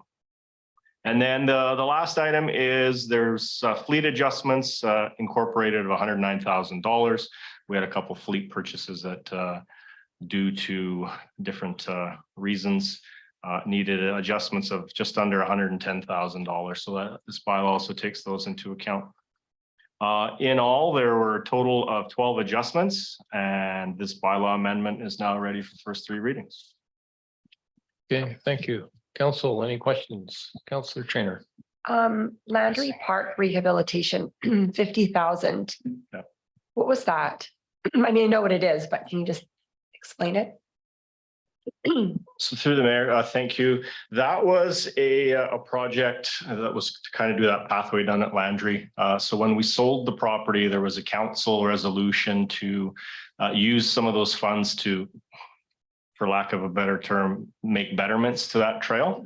So what we had noticed as we were going through and started spending some money is we hadn't actually allocated any funds in the budget. So that just, this just puts that in there. Okay, so we had talked about that and that money was allocated. It just hadn't been included in the budget. Is that right? That is correct. Okay, thank you. Thank you. Councillor Peak. Thank you, Mr. Mayor. Dave, can you tell me on the Parkdale Place housing, it's 430,000. Is that, how is it applied? Is that applied for the waiving of building permit fees and landfill tipping, or is it just like, I'm not quite sure. I can't tell looking at this. So through the mayor, yes. So when council provided that direction, there were, I believe, 5 or 6 different components of that funding. And there was $1 million that has been incorporated into the capital plan already. So these 2 items here are both for waiving of building permit fees and also waiving of tipping fees. I have the report in here somewhere that itemizes that, but it's for those 2 items. Yeah. Thank you very much, Dave. Thank you, Mr. Mayor. Thank you. Councillor Barkwell. Yeah, I was just wondering why, and there's probably good reason that it has to be in this year's budget when, you know, we don't even know for sure whether the project's going ahead. Will that just sort of fall into surplus? And then when time comes, you balance the waived fee with what was put in the budget this year? Is that the... So through the mayor, great question. We already have been receiving waste or debris, construction materials from this project. I believe they've already torn it down and are hauling stuff to the landfill already. So in terms of that, we do need it in the 2023 budget as the costs are currently being incurred. In terms of tipping or in terms of building permit fees, that is something that we could probably look at doing in 2024. However, as it's all part of one project, we're trying to get everything in as once. And then when we roll forward the budget next year, that will roll into either a surplus, and then we'll just use those surplus funds to make those payments. Okay. Councillor Van Elfen. Thank you, Mr. Mayor, through to our Director of Finance. April 4th, 2023 Council Report. The Prairie Valley Road to Saunders to Cartwright, the sewer treatment plant and the water treatment plant, are those slated for 2024? Is the expenses?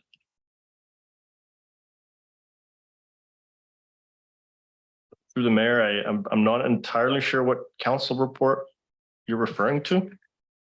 It's April 4th. Yeah, it's on the very bottom. Am I on the right thing here? Sorry, no, I'm not. I'm on.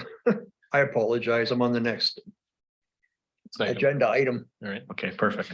Sorry, I'll get to you there later. Getting ahead of yourself.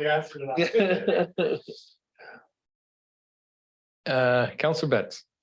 Thank you, Mr. Mayor. I just wanted to just note for the public's information that it looks like we have two projects here that are their budget items, but then they are covered by grants or others. So the Giants Head Basin Flood Risk Mitigation Planning for $145,000 is 100% funded through a grant. And then as well, the tennis courts at the Summerland Secondary School, even though the increase in the project budget is $100,000, it's because we're getting the school district's financial contribution. That's correct. Were there any others that I missed that are just adjustments essentially as compared to increases? Or is that correct?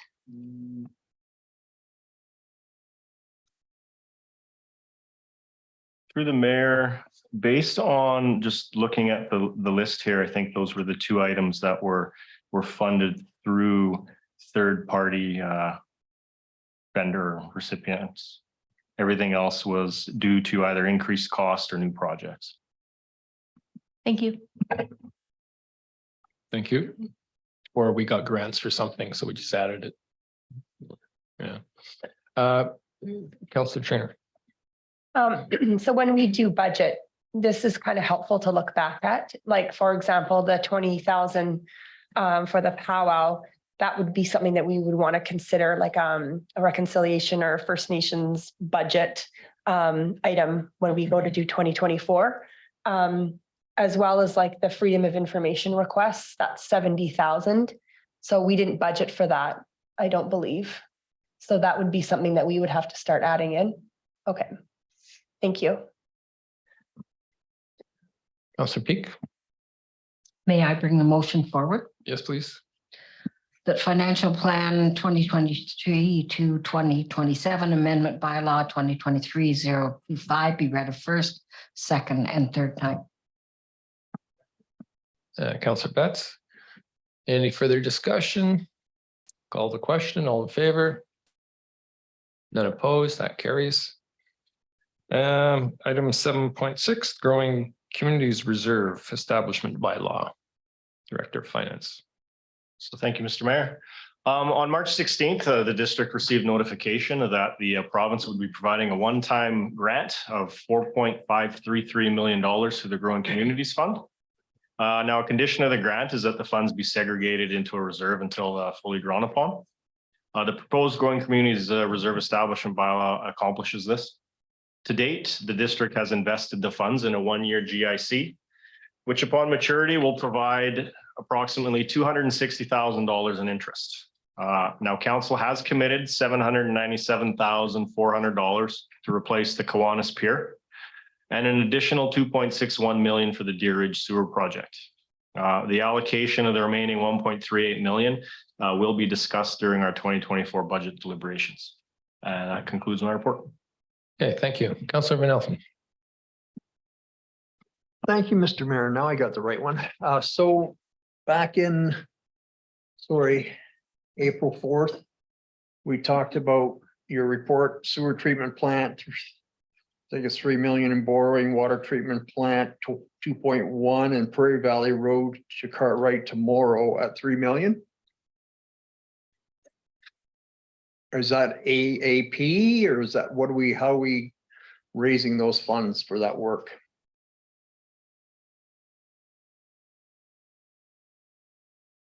Am I on the right topic here now?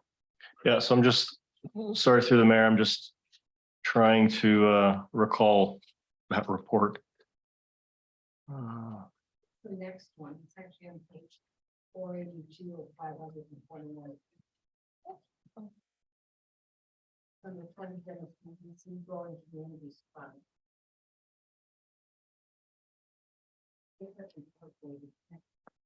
So through the mayor, yeah, so I'm okay. Now I'm looking back at the original report.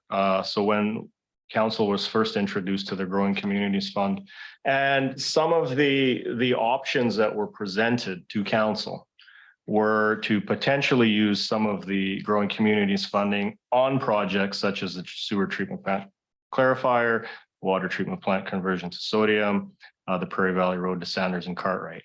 So those were projects that were provided through the financial implications section of that council report.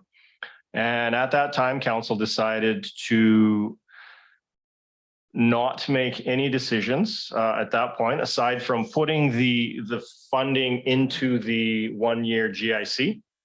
Now, I believe at a future council meeting, or sorry, it might have even been that one, there were conversations about the pier, allocating some funding to that, as well as the Deer Ridge sewer. So, Councillor Van Alphen, I'm not sure if I've answered your question. We will be looking at, as we're going through the budgetary process this year, we will be looking at different projects and looking at funding streams. I do know that in terms of the Prairie Valley Road, that Joe, correct me if I'm wrong, it's about a $2.6 million project now. So that is a $2.6 million project, and that should council move forward with that, could be done through the AAP process, or the alternative is a referendum, but we're kind of in the middle of one right now. But that is one that would probably go through an AAP. What about the wastewater treatment plant one? Any idea on that? Would that be similar possibly? Well, I guess it's up to us during budget. So through the mayor, the approved financial plan currently does have, I think it's a $3 million primary clarifier borrowing in 2024. I do know that the director of utilities is currently having a facility assessment done in terms of the sewer treatment plant. I do know that a primary clarifier may not actually be what is required down there. So they are going through that process right now. The timeline on that, from what I was told, was about 2 to 3 weeks before we have anything in draft. So at this point, I'm not sure I can answer your question fully because I haven't seen the final report yet, and I haven't seen what's going to be presented to council as part of the budget process. However, if there are large capital items that are going to be needed to be constructed, again, the two alternatives that we have, if we're not using reserves, if we're borrowing, are going to be either an AAP process or, again, a referendum. Thank you. Is currently the full 4.5 million in a GIC right now, a 1-year GIC? So is the intent to, we'll allocate all that money during our budget discussions? Yeah, okay. Councillor Barkwell. Just as a matter of principle, I don't see using this grant money for the sewer expansion or replacement project, because that only benefits a few people, those that are on the sewer system, and the grant should be used for a project that would benefit the community at large, water utility, roads, or whatever. I guess we can have that discussion in the budget deliberations. Councillor Van Alphen? We'll start now. I disagree. I think that we've been waiting to bring sewer up to Deer Ridge for a long, long time. It'll help us expand our growth area, which we desperately need more of a tax base. Okay, let's not get into our budget discussions right now, but Councillor Barkwell. No, I was speaking to the plant itself. We'll get the money back on the sewer expansion through the connection fees and latecomer fees and stuff. That's a different question altogether. My deepest apologies. Councillor Patton. Thank you, Your Worship. But Councillor Van Alphen has brought up a good point. So we're looking at these large expenditures that are going to happen in 2024, where we're going to have to go back to our citizens, whether it be through an alternative process or referendum. So I'm just thinking, would it not be prudent to have a media release of some sort or something just to let our citizens know what's coming down the hoop? We're going to be asking for 50 million on the 4th. And should that go through, then a month or two later, we're going to be saying to them, oh, by the way, we need another $8 million. Like, I'm thinking that there has to be a way that we can let people know. Anyways, Councillor Van Alphen just sparked my interest right there. Thank you. Well, this is why we have budget deliberations, and this is why we have budget open house. And after those deliberations, I think we'd be putting the cart before the horse before, suggesting that we might be spending money when we haven't decided yet. Councillor Van Alphen? Well, one of the reasons I brought up the wastewater treatment plant, because when we went on our facilities tour, the gentleman expressed at the time, end of life. Well, maybe that's where our director is doing or they're looking at it at this point in time. I have no idea, but it is a concern. So if that's the case, be nice to know that prior to a referendum coming up at 50 million. Councillor Barkman. I agree with you, Councillor Mayor Holmes, and that those are all questions of part of the larger budget discussion. And further to that, the wastewater treatment plant is funded by those who are on the wastewater treatment system, and there is a loan that is payments are going to be or will soon be completed or have been completed. So there is going to be a fund of money for borrowing again that could be we can borrow for the sewer treatment plant without necessarily even raising the rates, because that money, that loan is falling off the table. I don't know the exact amounts, but Okay, I think we're straying into a budget discussion, which I think we have that scheduled and coming tonight. So if we could get a motion to receive the BC Growing Communities Fund report for information. Councillor Peak, second. Councillor Betts. Any further discussion? I'll call the council. Oh, sorry. No, I was just gonna say. Oh, okay. We don't need a motion to receive. We need to have the bylaw read for its first 3 readings to establish the reserve. Oh, sorry. I was looking at the April 3rd report. That's Councillor Van Alphen's fault. He dragged me there. So, okay. So someone would like to move the motion that's on the screen. Councillor Trainer, Councillor Peak, any further discussion? I'll call the question. All in favor? That carries. The Active Transportation Infrastructure Grant. Director of Works and Infrastructure, please.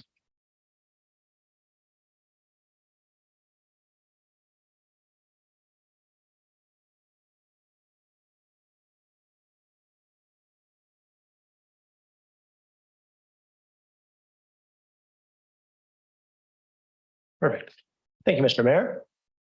The provincial government's recently opened an intake for its Active Transportation Infrastructure Grant with up to $500,000 available to communities of Summerland size for projects involving human-powered forms of commuting, including walking, cycling, and other rolling transportation. At this time, staff are suggesting the district apply to complete the Active Transportation Corridor, which has been started at the south end of Victoria Road between Egger Street and Dunham Crescent. This project would continue this active transportation route north along Victoria Road to the oval about at Prairie Valley Road. This project is currently identified in the cycling master plan from 2019. Should council endorse this project for the grant, we need to determine what alignment this active transportation route will follow. We've put together 2 preliminary options for consideration with the idea that we would proceed to detailed design with one of the options. The first option involves removing the existing sidewalk along the east side of Victoria Road between Dunham Crescent and the Oval Boat, replacing it with a 3.6 meter to 4.6 meter wide elevated multi-use pathway. The width of this pathway will vary depending on the right of way that we have in certain areas along that route. This pathway is essentially an extension of the pathway currently being constructed along Victoria Road. This option will allow for adequate roadway widths along the collector road, and will result in much more efficient snow clearing and maintenance to the second option, which I'll discuss shortly. The approximate cost for this option is $1 million. So this is a tough graphic to see, but essentially this is the corridor that we're looking at, and the multi-use pathway would be on the east side of Victoria Road. This one, which you can see better likely in your packages that you have, it just shows the actual cross section of 4 different sort of slices of the road. And as you know, on Victoria Road, there's sections that have sidewalk on one side, sidewalk on both sides, no sidewalk. So it does vary as you sort of move along the corridor. And this is just a close-up of one of those cross sections along there. So really what you're going to have is about a 3.5 meter lane southbound, a 3.8 meter lane northbound, and then the 3.6 to 4.6 meter wide multi-use pathway. And you'll see there's a curb there, and that is an elevated pathway, dissimilar to the one that's on Jubilee Road right now, which has just a concrete barrier in between. So this one will actually be elevated. Councillor Peak. Will that be like Giant's Head Road?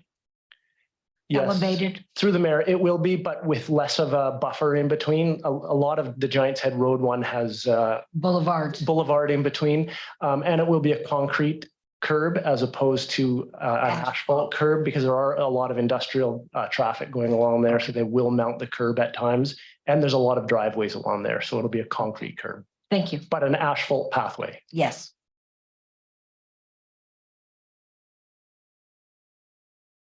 Okay, the second option includes the addition of a 3 meter to 3.8 meter wide at grade, so the same grade as the road, bike path adjacent to the existing sidewalk, separated from traffic by a concrete curb.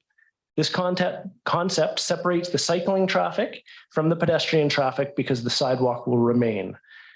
The lane widths for vehicles will be reduced significantly, and what we have shown on here is there are some stretches that are actually 3.1 meter lane widths. That is too small for the existing traffic we have there. So there would have to be some redesign to make it a little bit larger, but it still won't get to an ideal width for the corridor. It'll also be a little bit more challenging versus option 1, as the snow windrows will overlap between the roadway, the cycling lane, and then the sidewalk. So you have to clear the snow one at a time and push the snow in one direction. So it'll just be a little bit more complicated on that end. And the overall cost estimate for that one is about $900,000. So the same corridor, exact same distance of pathway that we would be installing. Sorry. And so this is just one of the sections here. So as you'll see here, this one shows 3.4 and 3.4 meter lanes. That's the widest stretch. There are sections that are a lot narrower than that. So in order to get a full driving lane, we would either have to reduce the width of the bidirectional bike lane or reduce the concrete curb width, or a combination of both likely, because there are sections we are bound by properties. So as you'll see here, this one isn't an elevated bike lane. This one is just a curb with the bike lane at the exact same grade as the existing roadway asphalt, and that's for drainage purposes. Both of these options, now this is going to be tough to see on the screen, but both these options include an intersection upgrade at Dale Meadows Road and Victoria Road, including additional sidewalk for pedestrians walking west towards Walton Crescent along Dale Meadows Road. So this is a crossing that needs to be upgraded. We currently have a sidewalk that crosses to almost a parking lot, a private parking lot. So this would be the addition of an actual sidewalk. So people who cross the road at that point would then be able to walk cross the road at a good crosswalk with flashers, use the sidewalk and walk all the way to Walton, which is a very residential, a slow, low volume road, to get to such locations as the school or to Dale Meadows Fields. So it would be a safety improvement, and both concepts would have this as an option or as part of the project. Regardless of which option is decided upon, if any, construction for the majority of the corridor can potentially be coupled with the installation of a twinned water line as part of the Giants Head Road System Separation Project. That project requires the installation of a separate water main from Dale Meadows through to Prairie Valley Road, resulting in disturbance to a significant portion of the roadway along Victoria Road. We don't have costs for this portion of the works yet. This will come as part of the council budget discussions in November as we proceed down that road.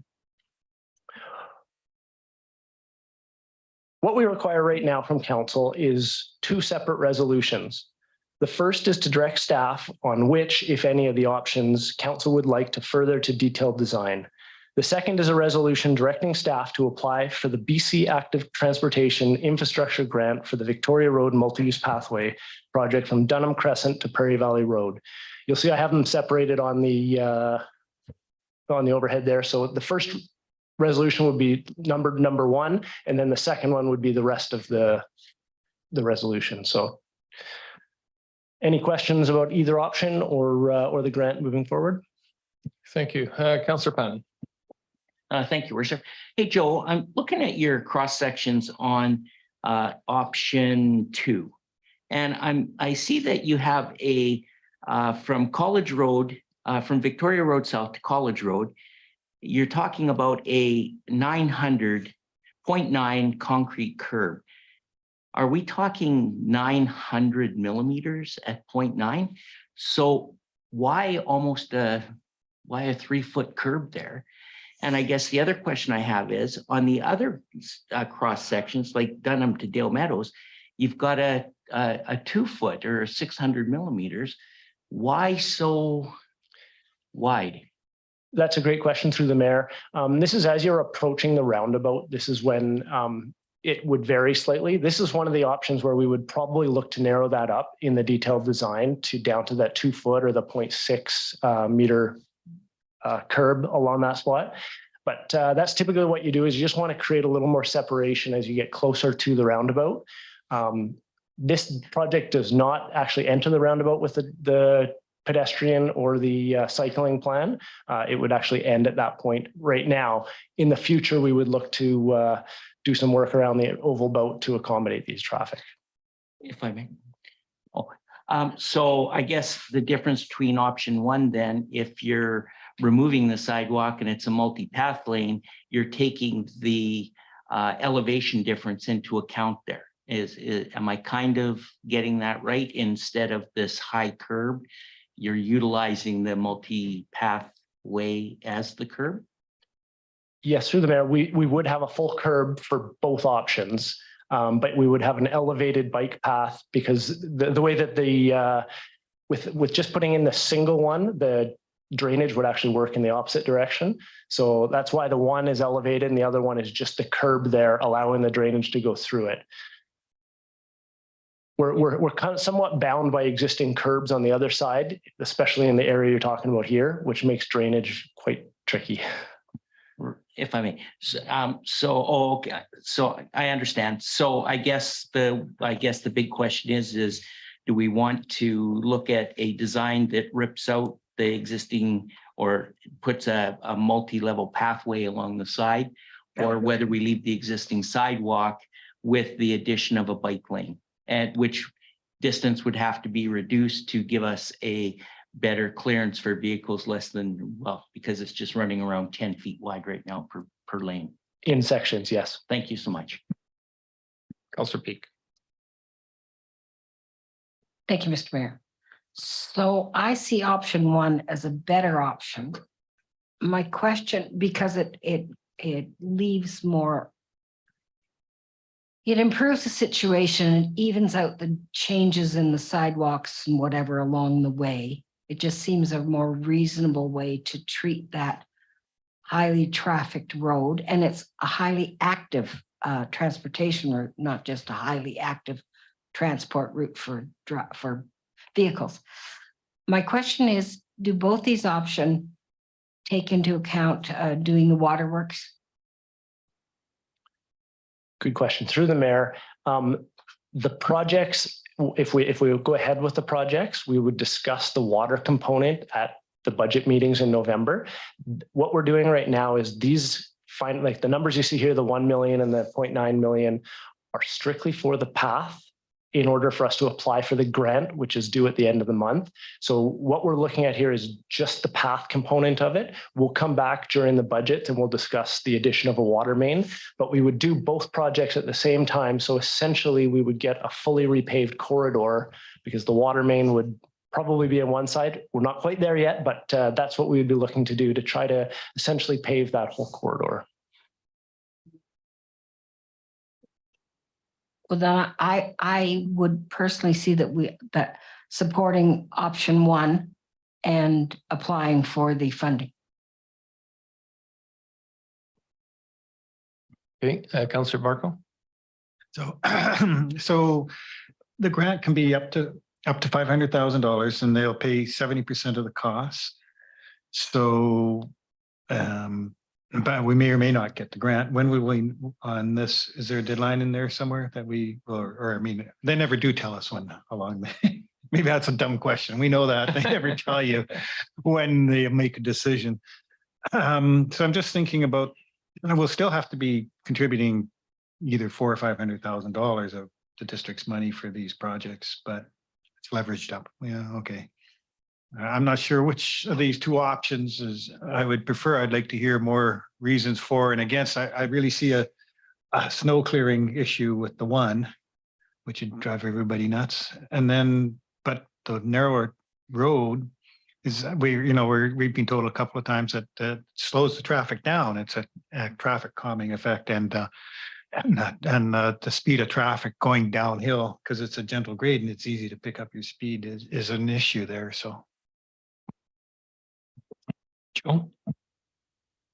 Nice, good comments through the mayor. Just to clarify, both options will result in reduced lane widths, which will slow the traffic, especially near the intersections. We will have bull boats, and those have been shown very effective at slowing traffic down, but they will both be much narrower than what they are right now, either project. Councillor Trainer. In your opinion, which version do you think is safer? Just for pedestrians, for traffic, for kids in the area? Is there one that has more safety features? I think that would be my number one priority. People walking in the area and biking. Good question through the mayor. I did actually ask that question of our consultant as well, as which one's safer, and they said continuity of a corridor really helps with the safety aspect. So we're already constructing the equivalent of option one at the south end of this project. So what we've already got, if you drive down Victoria, what we've already got torn up and under construction today matches almost what option one is. So you would have continuity with that option from basically from Egger, which is the start of the industrial area, all the way to the oval boat and hopefully in the future beyond. So it would be one solid corridor with very little deviations going along there. But they are both AAA rated, so all ages and ability pathways. They're separated from traffic by a curb, so you do have a physical barrier between traffic and the pedestrians or the cyclists. So they are both a significant upgrade safety-wise. Councillor Peak. When it's mentioned that both of the options would slow the traffic down, that is actually a very good thing in that area because there's a lot of young people and children and families that travel to the schools, particularly Giants Head, but they also travel down into the downtown core for middle school and high school. So I see that the continuity aspect of one sidewalk, one active lane being really good for our community. So I just see that as a real upgrade. And someday we'll probably extend that further south on Victoria because we're going to open up areas and have more traffic down that road. Councillor Betts. Thank you. I've been making a list of questions. I've been on the phone. This is something, I guess, I find myself quite passionate about, these roads and curbs and things. So go team. First, I would just like to state, I just cannot emphasize enough how important the upgrades are that are going in at Dale Meadows and Vic South. There are so many students and just individuals who are crossing at these intersections to go to the Dale Meadows fields, to use our fields, to use our facilities, and people who would like to ride their bikes to school with their kids who currently do not feel safe doing so. And I know that, and I spoke with individuals this week to try and gauge what they thought about this opportunity. And it's just been very positive. So, just kind of starting there, but kind of digging into the details. Joe, I know we spoke a little bit about this, but so option 1 is elevated like Giants Head Road. Option 2 is separated from the traffic and has traffic and, has the bike lane divide and sidewalk, both. So, and the costs are both $900,000 and $1 million in the opposite order. So is there a costed option at road grade, or is that impractical because of the drainage issues? That's a great question through the mayor. That's what we were looking at, and that's why we've come up with these two options the way they are presented. Drainage is a big factor, especially on the north end of this project, basically from Dale Meadows on, where we have curb on both sides for a good majority of it, or a tight right of way. We've looked at the options, and it's essentially it's got to be the raised, or it doesn't have to be, but it would be ideal to have the raised sidewalk for the multi-use, or the raised pathway for the multi-use. But for the other one, we would have to have it just separated by a barrier curb and at grade. Otherwise, we have to redo the entire storm along that section, which would be significant. Thank you. Okay. Yeah, it's interesting because it seems like added cost to make it elevated, but when when it's determined why, because of the storm sewer and the role in that, I can understand why that decision has been made. I was looking as well for responsibility for snow removal. Do we have an answer? If it was option 1, elevated, who would be now responsible for snow removal in front of the east side homes? Good question through the mayor. So our good neighbor bylaw would have the residents responsible for it. However, along that stretch, when we get the appropriate, and we currently do this with the appropriate piece of equipment, we would actually run our equipment down there, going to another path. But under the bylaw, it is the residents' responsibility to do the sidewalk clearing, and this would be considered a sidewalk in front of their facilities. But given all the bike lanes we're having, we will need a piece of equipment at some point. We have one right now it'll work, but we'll probably need to upgrade at some point in the future. Thank you. So just to clarify, just to put it out there, currently these residents would now be responsible for clearing a multi-use pathway at sometimes a width of for upwards of how many meters? Sorry, no, we would clear the multi-use pathway along that frontage there. The sidewalk would still remain, so that with the two options that we have, sorry, I think I confused things there. The sidewalk remains a responsibility of the resident. The multi-use pathway will use our equipment that we currently have to clear that pathway. And then the cycling path, if we go that route, that would be our responsibility to take care of. So the sidewalk is the responsibility of the homeowner. The multi-use would be the responsibility of the district. Thank you. Just to clarify, sorry. No, it's all good. Anything else? Yeah, Councillor Peak. Crosswalks would continue to have flashing lights because they're really good with flashing lights. Yes, through the mayor. The Beavis ones would remain. They'd have to be moved a little bit, but they would remain. And then we would add flashing lights at the Dale Meadows intersection, similar to Beavis. Thank you. And I really like the safer option at Dale Meadows of that sidewalk going past the little store.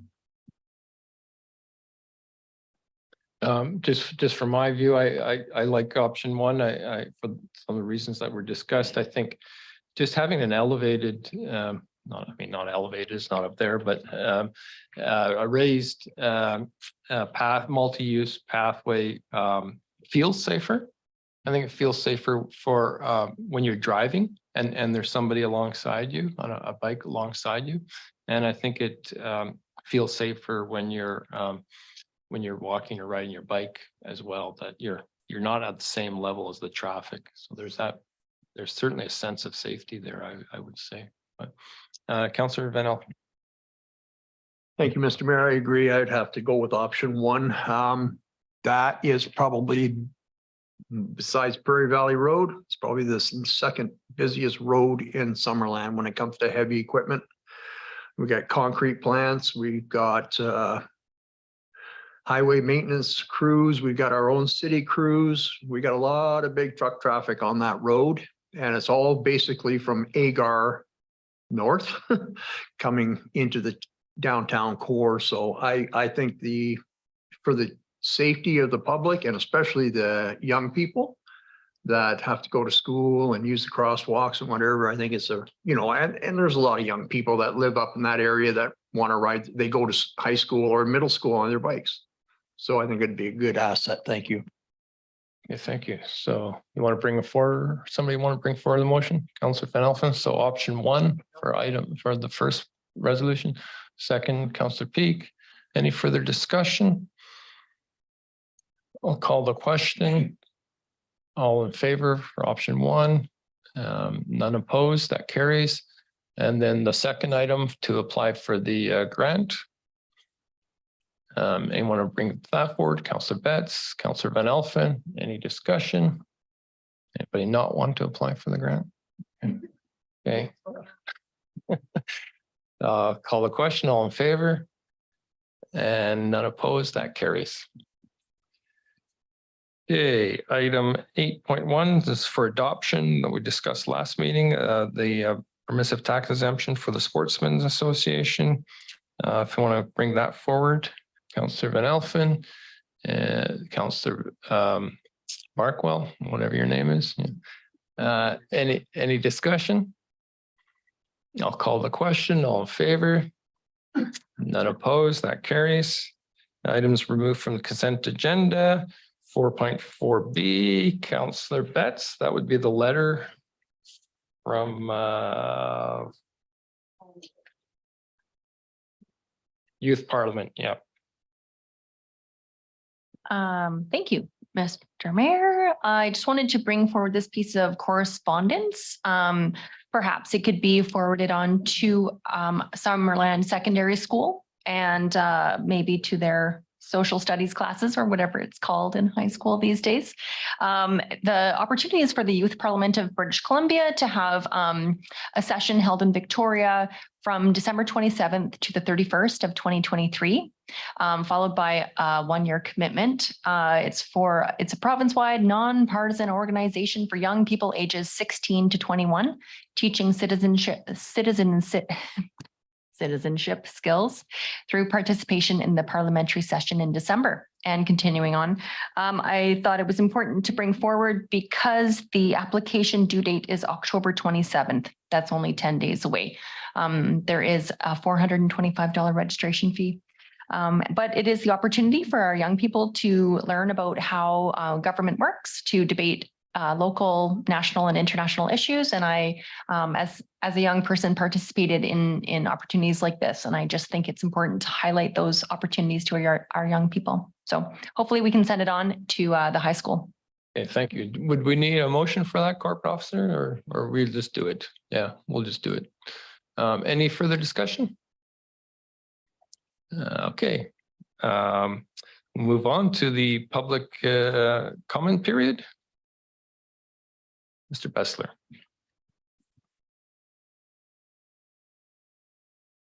Hi, Council. Brad Besler. I'm here to speak about freedom of information requests and why members of the public submit them.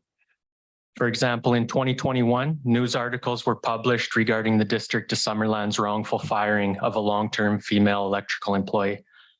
The district paid legal counsel to represent it during arbitration and an appeal, and the district lost both.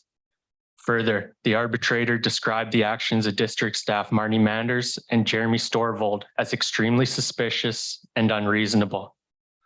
This made me curious as to how much taxpayer money the district spent for that arbitration and appeal. So I filed an FOI request to the district in June 2021 to find out. However, the district refused to release the information and instead hired a Vancouver lawyer to prevent me from obtaining it. I asked who made the decision to hire the lawyer, and CAO Gramstat said it was his decision. So earlier this year, the district's lawyer and myself made submissions to the Privacy Commissioner regarding this matter. And recently, on September 27th, the Privacy Commissioner ruled the district violated the FOI Act and ordered the district to provide me with the information. This was OIPC Order F23-81. There's a well-established pattern from the district with respect to violating the FOI Act. As another example, in 2022, the district hired an expensive Vancouver lawyer to prevent me from obtaining information. However, I won that matter as well, and the district was ordered to provide me the requested information. That was OIPC Order F20-34. The district's corporate officer recently informed me that legal costs for such things as these FOI lawyers come out of the general fund operating budget. In other words, district staff are spending money on unnecessary lawyer fees when that money should be spent on things that benefit the community, such as replacing the roof on the current pool.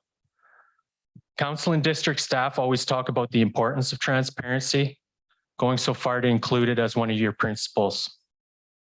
But the evidence proves that you will repeatedly violate the FOI Act and hire Vancouver lawyers to prevent residents from obtaining information. Wrap up, please. 2 more paragraphs, thank you. If the FOI Act wasn't provincial legislation, there is no doubt in my mind that the mayor would eliminate it, just like he did with the questions during the public question and comment period at council meetings. So to summarize, if district staff started acting in good faith and providing the information that they should, FOI costs would be reduced. Thank you. Thank you. Don't see any other members of the public, so I'll ask for a resolution to close the meeting to the public. Councillor Van Elfen, Councillor Betts,